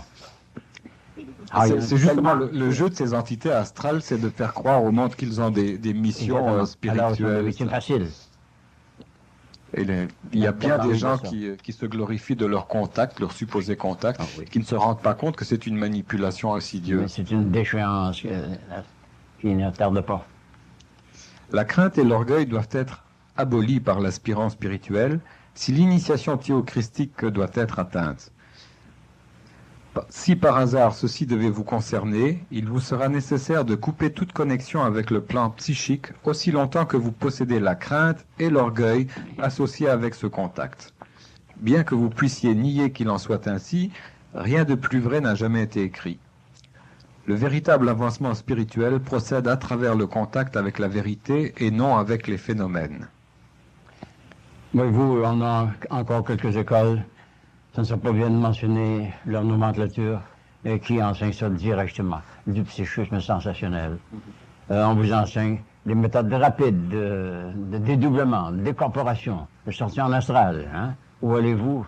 Hein? Vous êtes dispersé dans comme dans les rues de Londres. Hein. On risque de se retrouver dans une poubelle à des déchets des humanités précédentes. Alors, il y a 3 ou 4 écoles ici dans la province de Québec. Oh, il y en a plus que ça. Il doit y en avoir une bonne cinquantaine aujourd'hui. Ben, il y a ce bottin psy qu'on appelle, hein, qui a 60 et quelques... Oui, mais ça a été fait il y a quelques années. Aujourd'hui, il y a 352 mouvements, organisations dans le Québec sectaires. J'en doute pas. J'en avais compté dans le dernier bottin 60 et quelque chose comme ça. Ben, c'est massif, hein? On a vu ce qui est arrivé dans le sud des États-Unis, n'est-ce pas, avec des groupes comme ça, hein? À Jonestown et tout ça. Ça a commencé comme ça, dans ces choses-là. Alors, emprise psychique. Ouais. Alors, on ne cherche pas du fichier, on veut du spirituel, on veut la traité véritable. Ah. Or, c'est toujours le danger de contact avec le plan astral plutôt que exactement. Le plan éthérique. C'est toujours l'astral inférieur. Oui. Ouais. Alors, la concentration, en contraste à la transe, est un état d'absorption mentale tellement profond que le corps physique, pour toute intention et fin, est profondément endormi et cependant conscient de son état d'éveil. Ceci pourrait paraître une contradiction de termes, quoiqu'un moment de réflexion vous convaincra qu'un tel état de conscience n'est pas seulement possible, mais qu'il est tout à fait commun dans plusieurs de ses phases inférieures. Par exemple, à un temps ou à un autre, vous avez fait l'expérience, vous avez eu la sensation particulière de lire une histoire absorbante jusqu'au point de vous oublier totalement, ainsi que votre environnement durant cet intérim. Ceci peut aussi arriver en regardant un programme de télévision. Non seulement aviez-vous oublié que vous lisiez un livre ou regardiez un film en plein état d'éveil, mais toute sensation de vision, d'audition, de sensation, dégustation et d'odorat cessèrent temporairement leur fonction normale. Ainsi, votre état de conscience était celui du sommeil. Cependant, croire que votre lecture ou vision était un rêve rendrait difficilement justice aux faits. Bien que vous étiez dans cet état de rêve simulé, inconscient de votre environnement, vous viviez durant tout ce temps dans les scènes décrites par l'auteur. Ces scènes étaient tellement réelles, et chacun des caractères dans l'histoire était tellement vivant, que pour un certain intervalle de temps, vous aviez cru les scènes et les caractères véritables. Bon, vous voyez, j'attire votre attention sur ce que je disais tout à l'heure au sujet de la nécessité de vivre la situation que l'on anticipe quand on désire quelque chose de bienfaisant. Mais vous êtes maître de la situation. Vous n'êtes pas sujette à une hypnose causée par un scénario quelconque. Vous contrôlez votre visualisation, votre projection. Vous avez un plan défini d'avance et vous le cultivez et vous l'animez. Mais au lieu de subir une impression qui peut venir de toutes les sources différentes et qui vous font perdre l'équilibre, quoi. Donc il faut bannir toute espèce de transe. Oh non, la transe, non, c'est perdre le contrôle totalement. Ça vient d'ailleurs, alors. C'est justement le symptôme d'une perte de conscience. Oui, oui. Ouais. Okay. Le sceptique pourrait fort bien interrompre et indiquer que l'entière description était une illusion et n'existait que dans l'imagination de celui qui l'entretenait. Étant d'accord que cela est vrai, comment une telle explication élimine-t-elle la réalité qui est expérimentée ? Est-ce que le moulin à coton, par exemple, était moins réel parce qu'il a déjà existé dans l'imagination fertile d'Eli Whitney, son inventeur ? Et si une telle visualisation est une illusion, comment une réalité peut-elle se concrétiser comme résultat ? Le karma est une réalité pour certains et une illusion pour d'autres. La réincarnation est la doctrine du démon pour certains et une bénédiction des anges pour d'autres. L'astrologie est louée par certains comme la plus grande de toutes les sciences, alors que pour d'autres c'est l'œuvre de charlatans. Conséquemment, si certaines personnes confondent une fausseté pour un fait, elle doit être traitée comme une réalité car elle est réelle pour la personne qui l'accepte. Par conséquent, pour le bénéfice du sceptique, nous devons commencer en imaginant des vérités plutôt que des illusions. Quand notre conscience d'éveil nous permet de concentrer sur une vérité, jusqu'à ce que l'on soit absorbé à 100% de sa signification et de son application, alors nous devons transcender notre environnement physique de la même façon que décrit précédemment. Dans ce domaine-là, vous devez être le maître de la situation. Vous visualisez une condition que vous avez désirée vous-même, elle ne vous a pas été imposée. Et vous êtes assez judicieux pour vous assurer que tout ce que vous introduisez dans votre paysage mental, c'est quelque chose de bienfaisant, non seulement pour vous-même, mais ce n'est pas malfaisant pour autrui. Ce n'est pas au dépend d'autrui. Je désire une maison, c'est pas la maison de mon voisin. C'est une maison de ma propre création. Alors, quoi que ce soit. Alors, il faut qu'il y exercer son jugement et ne pas impliquer la participation des autres à leur insu, comme ça peut arriver parfois. On est des cas accidentels comme ça. Alors, il y a lieu de réparer des situations comme ça. Parce que c'est une épée à deux tranchants. Ça se réalise toujours. Dès que l'image a été vécue, il faut qu'elle se réalise, parce que l'embryon a été créé. Hein. La concentration n'implique pas une condition de transe des sens. On dit qu'un corps est en transe quand il a été évacué de son propriétaire légitime en condition d'hypnose, soit auto-induite ou par l'influence psychique d'un autre esprit. La concentration n'a rien à voir avec la médiumnité. Elle est un processus mental en contraste à la médiumnité ou la transe qui n'est qu'un processus purement psychique. À moins que vous ne sachiez ce que vous faites, et ceci est rarement le cas, refusez d'admettre des intelligences inférieures comme contrôleurs de votre corps physique et votre esprit pour leur propre fin particulière. Moi, je dirais même des intelligences supérieures jusqu'à ce qu'on ait un certain discernement. Ah oui, Parce que comment discerner entre les inférieurs et les supérieurs? Ben voici, c'est par la conscience qui entre en jeu dès le début. On a toujours une intuition si c'est bienfaisant ou malfaisant, ou si c'est douteux. Si c'est douteux, nanny. Hein? Oui, mais les inférieurs ont la particularité de flatter l'ego, justement. Oh, définitivement, oui. Mais quand se il y a passer- un message bienfaisant pour l'humanité, pour notre environnement immédiat, il y a toujours ce sens de bienveillance qui s'impose. Et ce n'est pas de la fumisterie. Si vous n'avez jamais eu une expérience psychique, vous êtes plus fortuné que vous ne le croyez. Si vous en avez une ou plusieurs, le temps est venu pour vous d'en comprendre la signification à la lumière des objectifs théochristiques. Les étudiants avancés de la science ésotérique peuvent retirer de cette discussion une conclusion impliquée. Qu'il soit su que quelqu'un ressente qu'il est avancé ou non, l'adhérence stricte à ces instructions est préférable à une expérimentation hasardeuse avec des forces qui sont à la fois puissantes et impersonnelles. Nous répétons encore ce mot de prudence. Ne vous engagez pas dans aucune forme de démonstration psychique en ce temps. Vous pourriez succomber à la pratique de la magie noire, soit par vous ou sur vous. N'écoutez que la voix de votre propre conscience inhérente. Suivez la vérité et non l'émerveillement. La clé est là. Écoutez la voix de votre propre conscience. La conscience ne fait jamais défaut parce qu'elle part d'un plan supérieur. Ouais. Donc attention à l'émerveillement. Oh, l'émerveillement, surtout. La soif du merveilleux puis du sensationnel. Du phénoménal. La vérité n'est pas un phénomène, c'est du noumen, véritablement. Elle s'impose par la force de sa véracité. En poursuivant l'exercice de visualisation que nous allons vous expliquer, vous serez apte éventuellement à pénétrer le monde astral d'en haut et non d'en bas. Non, c'est là. Vous serez apte à développer ultimement les plus hauts sens astraux de clairvoyance, de clairaudience, de prémonition, non par développement psychique, mais par la spiritualisation de votre entière structure émotionnelle.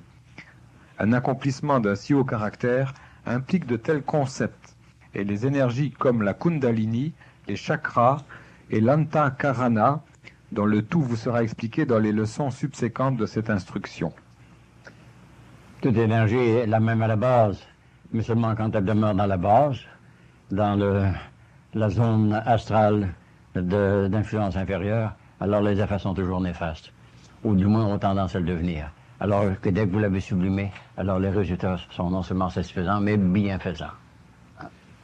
Est-ce qu'ils veulent dire dans ce chapitre-là particulièrement que la concentration mentale pourrait être utilisée dans le but de développer ou d'ouvrir les chakras, justement, ou la montée Ils Kundalini? existent déjà, ils vivent. Ce sont des tourbillons d'énergie qui fonctionnent toujours.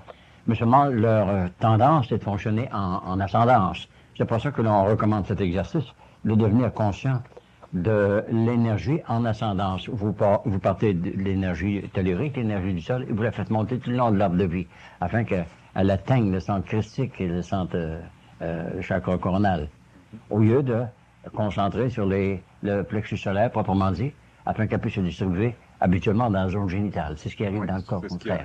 Alors, il s'agit de faire l'ascension du Kundalini, puisqu'on veut cet entrepreneur. C'est la conscience, quoi. Alors, la conscience doit monter à son centre respectif, le centre christique.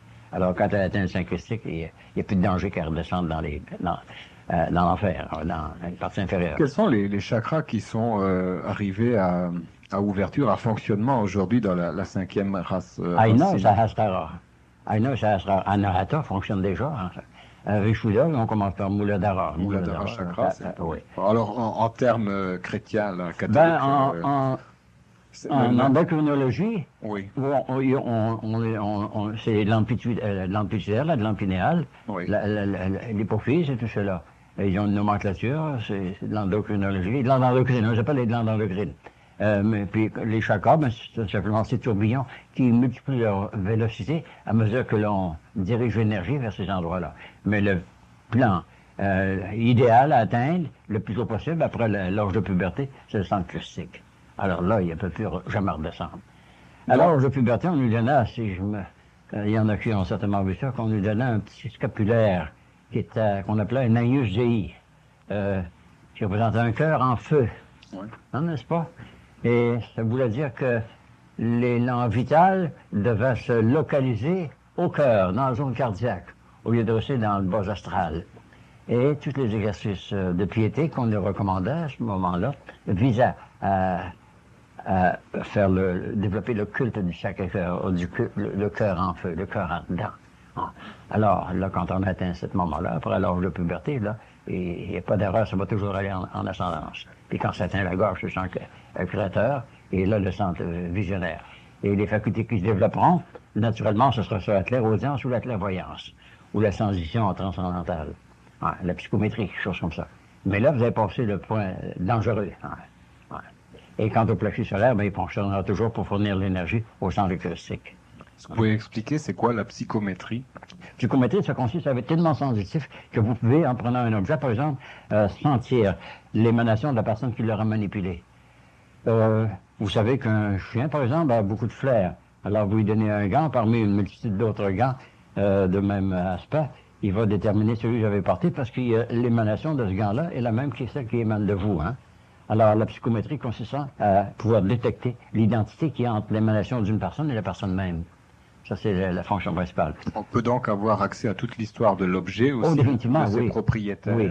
Dans les cas de guérison, par exemple, on peut employer ça de manière objective et directe en faisant manipuler un objet de cire, par exemple, de nature animale, le cire, cire d'abeille, par une personne. Et pour établir contact avec elle, pour faire de communiquer une suggestion thérapeutique, vous tenez cet objet-là. Alors, vous sentez sa présence en tenant cet objet-là.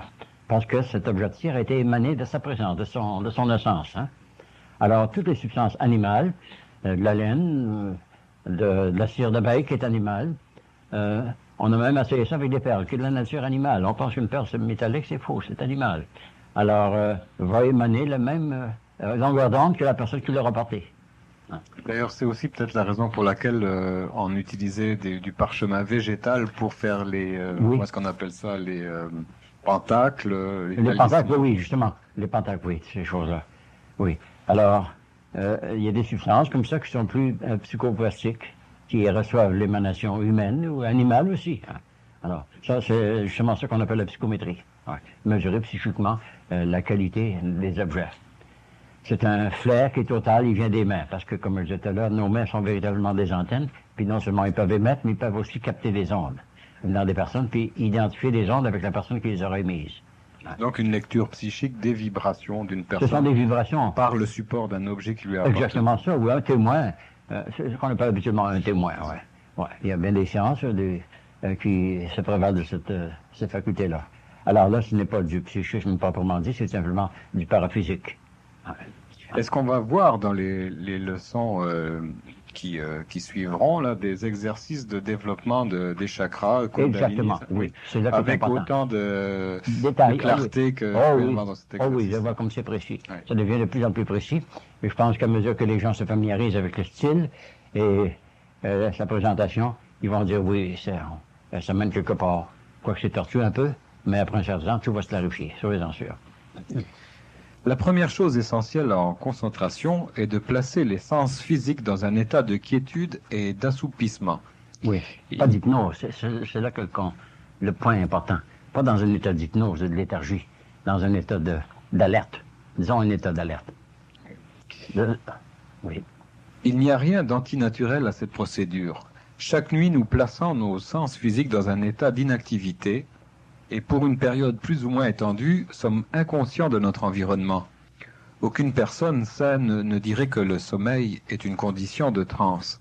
Cependant, il est possible que ce sommeil soit si profond que certains des effets de transe soient présents, comme la séparation du corps de son tenancier. Oui. Oui. Mais là, il n'y a rien de danger, parce qu'il n'y a pas eu d'intention de violenter le fonctionnement du corps. Dans certaines conditions, la décorporation est inévitable. Alors, au fait, dès que vous endormez, c'est parce que vous êtes temporairement isolé de votre corps. Autrement, vous ne dormiriez pas. Mais là, vous êtes toujours en pleine possession de vos facultés. Le corps seulement est à l'état de repos et l'esprit demeure à proximité du corps. Donc, en parlant de la séparation du corps, là, quand cette dernière situation est apparue dans le processus naturel que nous appelons le sommeil, l'étudiant a accès à des sources de connaissances refusées à cette même personne durant l'état de conscience d'éveil actif. Le psychologue, le théologien, le métaphysicien et le scientiste spirituel ou l'ésotériste ont tous leur interprétation individuelle de ce phénomène. Certains l'appellent inspiration, d'autres intuition, ou encore d'autres télépathie subconsciente.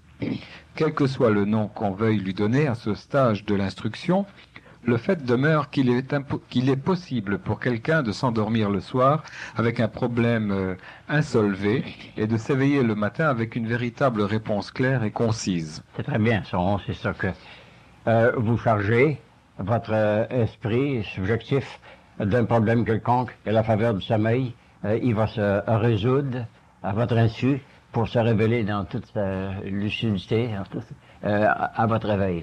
J'aurais pu y penser, mais j'étais trop occupé par les hasards de la vie de l'objectif. Alors ça se réveille. Le bourdonnement de la ruche mentale. Exactement, oui. Mais quelle est votre explication, si vous en avez une, s'il en existe une, parce que je ne pense pas qu'il en existe une aujourd'hui de vraiment prouvée ou expérimentée scientifiquement, dans le phénomène d'une personne qui décide, par exemple, en se couchant, de se réveiller, qui s'autoprogramme pour se réveiller à 6 heures du matin, et qui peut changer sa volonté, et l'heure est toujours parfaitement celle qu'il a demandé à être réveillée. Qui réveille cette personne-là? Quel est le mécanisme? L'inconscient subliminal, celui qui a reçu le premier message, hein? Bon. Alors, on a fait une distinction entre l'objectif, subjectif et le subconscient. Mais dès que vous avez isolé une idée, elle a tendance à se réaliser. Et la première idée, celle qui a frappé votre imagination, se réalisera toujours. On dit que quand il y a conflit entre la volonté et l'imagination, c'est toujours la dernière qui l'emporte. Hein? Parce que le subconscient travaille par image, pas nécessairement des formes verbales, des commandements verbaux. Alors, des images. Alors, vous avez imaginé 1 heure, vous l'avez visualisé sur votre cadran, alors là, ça va s'enregistrer. Et l'heure prédéterminée, vous vous réveillerez, vous direz non, j'ai changé d'idée, alors il faudra faire une autre suggestion.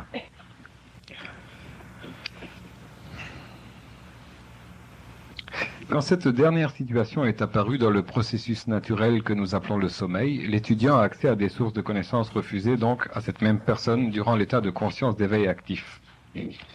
Alors, je relis ce chapitre-là. Le psychologue, le théologien, le métaphysicien, le scientiste spirituel ou l'ésotériste ont tous leur interprétation individuelle de ce phénomène. Certains l'appellent l'inspiration, d'autres intuition ou encore télépathie subconsciente. Quel que soit le nom qu'on veuille lui donner à ce stage de l'instruction, le fait demeure qu'il est possible pour quelqu'un de s'endormir le soir avec un problème insolvé et de s'éveiller le matin avec une véritable réponse claire et concise. Puisqu'il en est ainsi, il s'ensuit qu'il doit avoir quelques méthodes scientifiques d'acquérir la connaissance immédiate d'un sujet quelconque, sans égard à sa nature et sans dépendre de solutions soi-disant de hasard. Cette méthode scientifique comprend ces 6 exercices mentionnés dans la leçon précédente, dont la concentration est la première à maîtriser.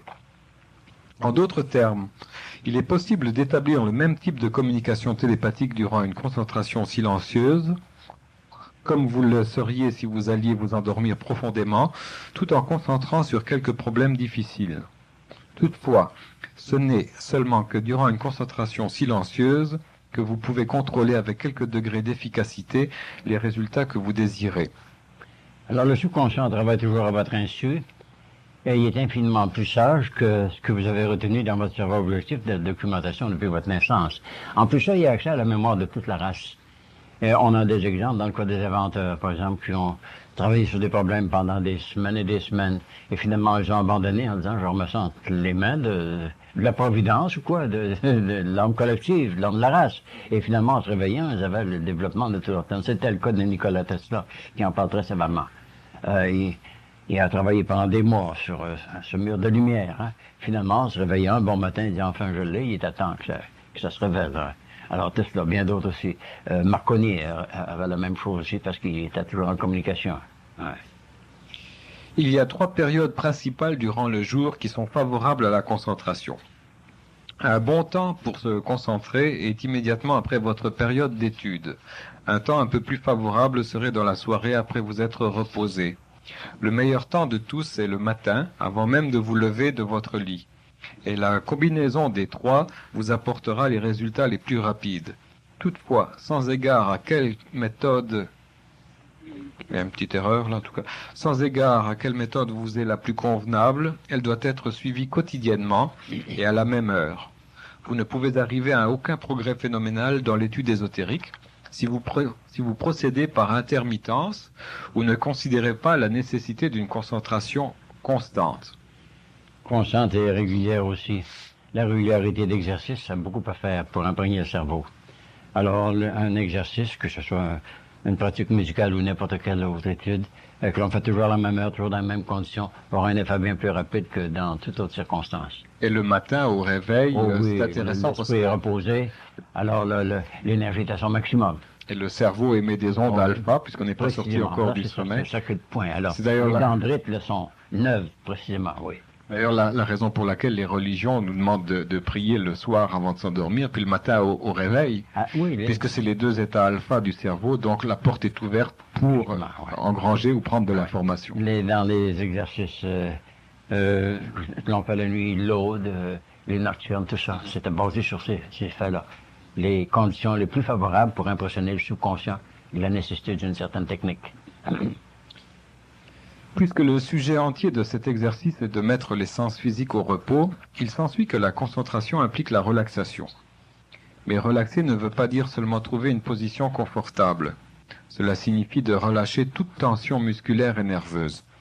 Aussi longtemps que vous vous sentez tendu, en un endroit quelconque, même par une attitude expectante, vous faites échouer le but de l'exercice. C'est pourquoi nous recommandons la concentration au réveil avant la levée du corps. À ce temps, le corps est parfaitement détendu, le cœur bat avec un minimum d'effort, et l'esprit n'a pas encore été absorbé par les pensées du jour. En premier, vous penserez à n'importe quel sujet, sauf celui auquel vous devez. Ceci n'est pas inhabituel. Ne soyez pas découragés si au début vous trouvez difficile de contrôler votre esprit. Vous augmenterez votre habileté avec chaque semaine qui passera. C'est ça qui est important. À mesure que vous progressez dans le domaine-là de l'autoconscience, ça devient de plus en plus facile, de plus en plus habituel, et vous le faites inconsciemment. Même avant de s'ouvrir les yeux et devenir conscient de notre environnement immédiat, prendre cette idée basique, qui est la clé de tout succès. Alors, ça se prend instinctivement après un certain temps. On dit, là, je comprends la procédure. Votre succès avec cette instruction dépendra directement sur le montant de la force de pensée que vous pouvez amener à transporter sur votre objectif, qui dans ce cas signifie l'identification absolue avec le symbole de la croix sertie.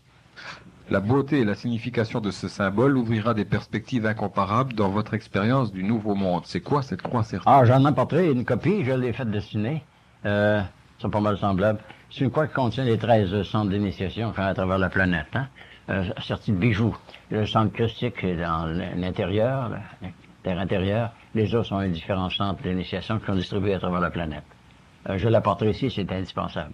Alors, ce sera quelque chose qu'on pourra mettre à proximité ici. Alors, chaque centre aura sa signification, puis son histoire.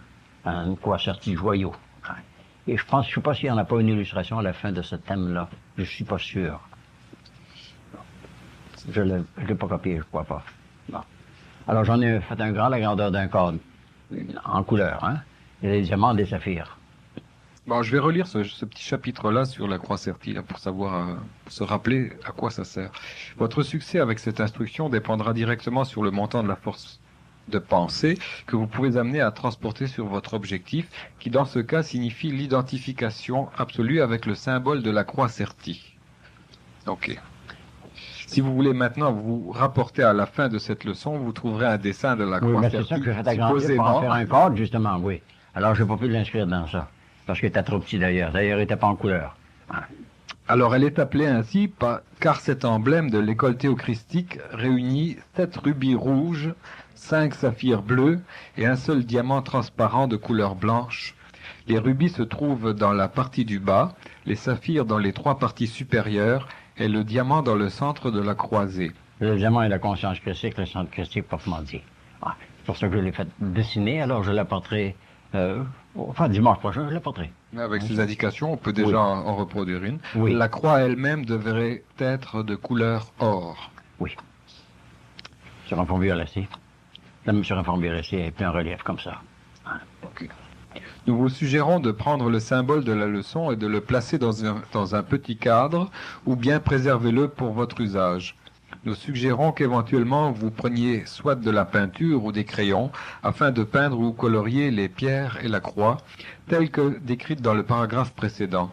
Cela vous aidera à visualiser ces couleurs à mesure que nous pénétrerons dans les phases plus avancées de cet exercice. Pour commencer, visualisez le diamant sur la croix tel qu'une lentille à travers laquelle vous concentrez votre énergie électronique sur un problème donné. Alors, avec la croix en pleine vue, répétez la formule de la leçon précédente ou toute variation de celle-ci qui soit appropriée à vos circonstances personnelles. Faites ceci pour 7 ou 10 jours. Visualisez toujours votre pensée électronique en circulation, focalisée sur votre problème économique par le secours de votre lentille diamantée.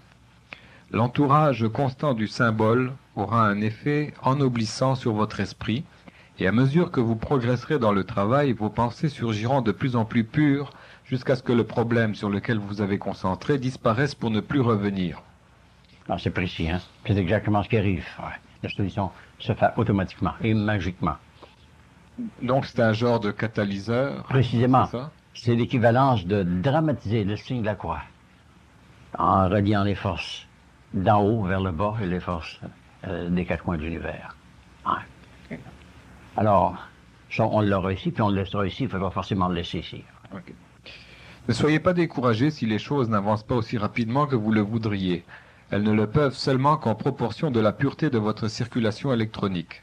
Comme le diamant agit aussi bien comme lentille et filtre, il élimine les pensées qui ne peuvent avoir d'effet bénéfique sur la résolution de vos problèmes personnels. Sachez ceci, que derrière les lentilles se tient un nouveau monde qui vous amènera aussi près de Dieu que vous voulez l'être. L'apothéose. Quand vous êtes devenu assez noble pour contacter cette source qui est actuellement en vous, vous ferez l'expérience de la matérialisation de vos idéaux les plus élevés et de la précipitation de l'extériorisation de vos aspirations les plus élevées. Le gardien du seuil sera l'ange de votre propre être divin, revêtu de dignité christique. Méfiez-vous de toute autre interprétation. Bon, vous voyez alors que je vous mène au fronton de la divinité. Et la porte s'ouvre immédiatement. Mais ce qui est intéressant aussi pour contacter cette source qui est actuellement en vous. Ah oui, définitivement. Donc oui. il ne s'agit pas de s'imaginer un monde extérieur à soi-même. Elle existe déjà. Il s'agit que d'introduire la clé en la prenant par le bon bout. Le gardien du seuil sera l'ange de votre propre être divin revêtu de dignité christique. C'est quoi ça, le gardien du seuil? On a souvent parlé du gardien du seuil, c'est-à-dire ce démon négatif qui vise à nous faire dévier de la rectitude. Hein? Bon, alors il y a un aspect bienfaisant sous la forme de l'ange gardien, hein, votre moniteur intérieur. Hein? Le gardien du seuil peut avoir 2 aspects. Après que vous aurez concentré sur la manière décrite ci-dessus pour la période déterminée, mettez de côté le symbole de la croix et focalisez votre esprit pour le reste du mois en accord avec la procédure suivante. Placez-vous confortablement à l'aise pour votre étude à l'endroit qui vous convienne.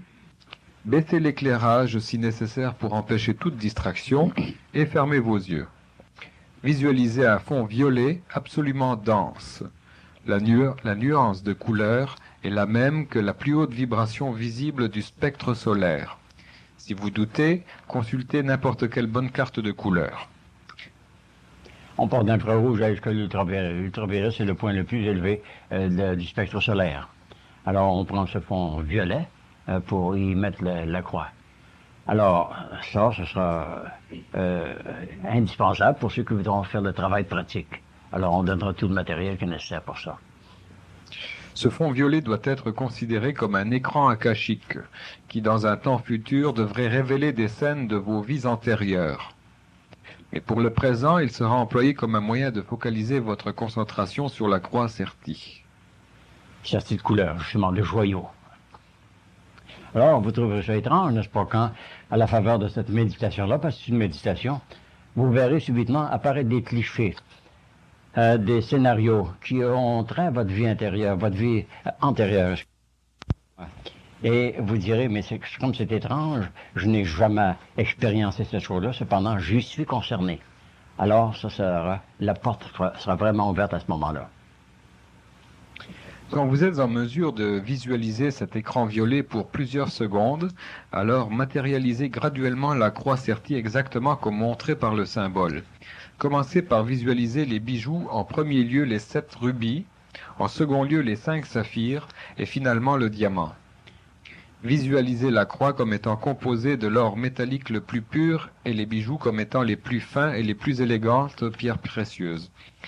Visualisez le symbole en entier comme s'il était à travers un écran plutôt que sur un écran. Votre fond violet ne doit jamais être un médium réfléchi comme un miroir. Il doit toujours être un écran transparent. Gardez toujours ceci à l'esprit dans cette leçon et dans toutes les autres à venir où cette visualisation est transportée. Premièrement, visualisez l'écran et alors le symbole dans la forme de la croix et finalement les pierres précieuses. Après que vous aurez maîtrisé cette procédure à un degré, intensifiez la couleur de la croix jusqu'à ce qu'elle devienne illuminée avec une lueur et une chaleur dorée persistante. Bon, voici, c'est quelque chose de phénoménal, ou plutôt c'est nouménal. C'est un phénomène de lumière. Mais seulement la lumière qui sort, c'est la lumière de votre propre arbre de vie, de vos chakras. Bon, alors, cette lumière que vous voyez devant vous maintenant, c'est la lumière qui est à l'intérieur de votre arbre de vie. Tous ces chakras qui sont maintenant projetés en dehors de vous. Alors là, vous êtes vraiment conscient de la lumière qui réside à l'état latent en vous, parce que vous en avez eu la réflexion d'abord en dehors de vous. Il n'y a rien de mystérieux dans ça.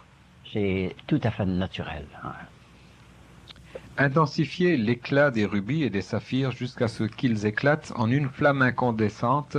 Intensifiez la radiance du diamant jusqu'à ce qu'il scintille avec une brillance éblouissante. C'est ce qui devient votre propre champ magnétique. Puis le diamant qui brille par-dessus tous les, c'est-à-dire au-delà de toutes les autres couleurs, c'est ce diamant frontal. C'est la glande pinéale. Alors, toutes les autres couleurs qui font partie de votre champ magnétique, de votre aura, sont conditionnées par celui-ci. Mais celui-là, c'est lui qui est le premier qui était le diamant principal. Alors, ce diamant-là, qui contrôle tous les autres chakras de votre système, dirige son énergie vers tous les autres. Et là, vous êtes vraiment conscient de votre entité psychique, de votre entité spirituelle, de votre arbre de vie dans toute son intensité. Ça, c'est vraiment le chandelier à ses branches de l'Apocalypse. Ouais.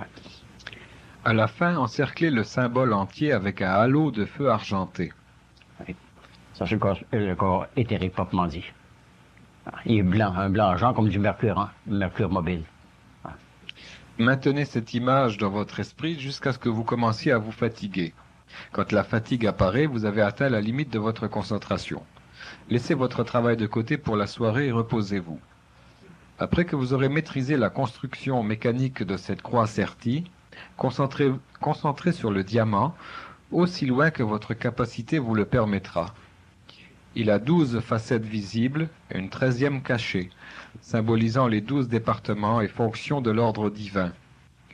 Chaque vertu que vous achevez dans le processus de votre évolution de caractère, telle que signifiée par les 12 pierres, vous permet de maîtriser le concept qui vous donne le contrôle sur le département ou la fonction correspondante. Bien que votre maîtrise procède de votre vie intérieure à vos affaires extérieures, de l'intérieur à l'extérieur de la personnalité à l'environnement. Tout de cette relation sera expliqué dans les leçons ultérieures. Ben, comme vous pouvez voir, ça a l'air bien énigmatique. Mais je vous assure que dès que vous aurez compris et appliqué cet enseignement-là, et vous serez identifié avec ces exercices-là, vous direz, tout s'illumine maintenant. Et ça s'illumine parce que cette lumière que j'ai éveillée provient de moi, de ma propre lumière, ma lumière pinéale et des lumières de tout mon arbre de vie, de tous mes chakras, qui seront projetés devant vous. Et là, vous en serez vraiment conscient. Alors, ce n'est pas une chose mystérieuse, c'est une chose qui est inusitée, mais qui arrive à tout illuminer. C'est le processus d'illumination, véritablement. Et l'illumination vient de vous-même, parce que la lumière est intérieure, dans vos chakras. Ce sont des centres de lumière, des tourbillons de lumière. Chaque concept tel qu'il est délivré par la pratique d'une vertu correspondante est capable de pénétrer le diamant de la croix sertie. Un initié peut la faire luire, un adepte peut la faire flamber, un maître la ferait éclater jusqu'à son incandescence. Voyez ce que vous pouvez faire. Après une semaine de cette concentration, ou aussi longtemps que vous le sentirez nécessaire, combinez votre visualisation avec votre énonciation, auditivement ou silencieusement de la formule du mot donné dans la leçon précédente. Répétez la formule aussi souvent que vous le pouvez, en focalisant votre pensée à travers le diamant, sur le but duquel vous cherchez à utiliser la valeur que vous créez. Dites les mots avec toute la sincérité et la sensation de votre commande. Laissez-vous littéralement submerger par la croix, vous éprouverez en même temps une unité avec Dieu et la nature, d'incomparable à tout ce que vous avez pu connaître auparavant. Ça a l'air énigmatique, ça, mais je vous assure que quand vous l'aurez réalisé, et à mesure que vous le réaliserez, vous direz que ça devient de plus en plus lumineux. Et cette lumière, je me répète, provient de vous-même. C'est la lumière qui est échelonnée tout le long de votre arbre de vie. Cherchez la phrase en question. Ouais, c'est tout. En tout cas, je l'ai passé. Après une semaine de concentration, ok. Après une semaine de cette concentration, ou aussi longtemps que vous le sentirez nécessaire, combinez votre visualisation avec votre énonciation, auditivement ou silencieusement, de la formule du mot donné dans la leçon précédente. Donc c'est la grande phrase, ça qu'on a lu tout à l'heure, oui. Tout à l'heure. Ok. Faites ceci pour le reste du mois, ou aussi longtemps que vous continuerez d'étudier cette leçon. Le succès que vous obtiendrez avec cet exercice déterminera le degré de votre excellence future avec l'étude comme un tout. Soyez consciencieux dans votre pratique quotidienne. La discipline est le prix de la liberté. Ne vous contentez pas de contours ombragés dans vos essais de visualisation. Une image embrouillée indique un esprit mal focalisé. Concentration signifie un point unique. Plus votre degré de concentration est élevé, plus votre image est claire. Recherchez toujours l'image parfaite. Essayez de voir le symbole si vivant que vous pourrez compter les pétales sur les rubis, les points sur les saphirs et les facettes du diamant. Essayez de visualiser l'aura argentée entourant la croix avec tellement de clarté qu'elle puisse être vue comme un contour défini. La précipitation vous est acquise comme un principe dynamique de matérialisation seulement quand elle est accouplée avec la concentration jusqu'à l'atteinte d'une image claire. Soyez patient, soyez persévérant, soyez humble. Vous avez fait un autre pas important vers l'initiation théochristique. Et voici, maintenant, on vous donnera un cliché, une illustration de cette croix. Et ça sera souhaitable, même préférable, que vous la coloriez vous-même, d'après les instructions que vous seront données, n'est-ce pas? Et, à force de concentrer ainsi, vous éveillerez cette croix intérieure qui est votre arbre de vie, avec toutes ses ramifications. Et là, ça deviendra un sujet d'adoration, véritablement. On a, dans notre religion chrétienne, on a le Saint-Sacrement sur lequel on médite, n'est-ce pas, qui est le Christ au centre du soleil, la conscience solaire. Alors c'est la même chose, là, c'est la voie de la croix et la voie christique que l'on mélange. Ça a pour effet fondamental de changer le taux vibratoire des différents corps de la personne, de l'élever en vibration, oui, c'est oui, ça? Exactement. Vibration atomique de chacune de ces cellules. Précisément, c'est exactement ce qui arrive, oui. Alors, parce que tous ces chakras sont des tourbillons d'énergie qui tournent incessamment. Alors, vous pouvez en accélérer le mouvement ou le laisser subir ces vortex à mesure qu'ils se développent graduellement. Mais on peut les intensifier à volonté. Et dès que vous l'avez intensifié, vous êtes véritablement conscient de votre arbre de vie, avec toutes ses ramifications. Eh bien, voilà qui clôture donc cette première session en compagnie d'Alexandre Lachance. Ça peut vous sembler énigmatique tout ça un peu, mais je vous assure qu'à mesure que nous allons poursuivre, je veux dire, Là, je vois clair à travers tout ça. Mais au tout début, ça peut vous aveugler. Mais soyez-en sûrs que les premières lueurs vont être très lucidiques. Alors la deuxième session, on commencera le 4 août prochain, donc avec un premier chapitre intitulé Le clavier cosmique. Et Oui. là, je vous garantis, c'est du stock. J'ai passé sur ces 10 pages, j'ai passé une semaine J'en doute pas, oui. de réflexion, une Oui, journée ça. quasiment sur chaque chapitre. c'est précis. Fantastique. Oh, oui, Et ça va débuter, ça, la deuxième session, Oui. donc, en compagnie d'Alexandre. Eh bien. Alors, on le remercie beaucoup pour tous les efforts et Merci. la lumière qu'il nous a apportée. Merci. On vous souhaite une bonne fin de soirée. On vous invite aussi à vous procurer donc particulièrement cette deuxième cassette puisqu'elle contient donc la description de cette croix celtique qui va servir plus tard à d'autres.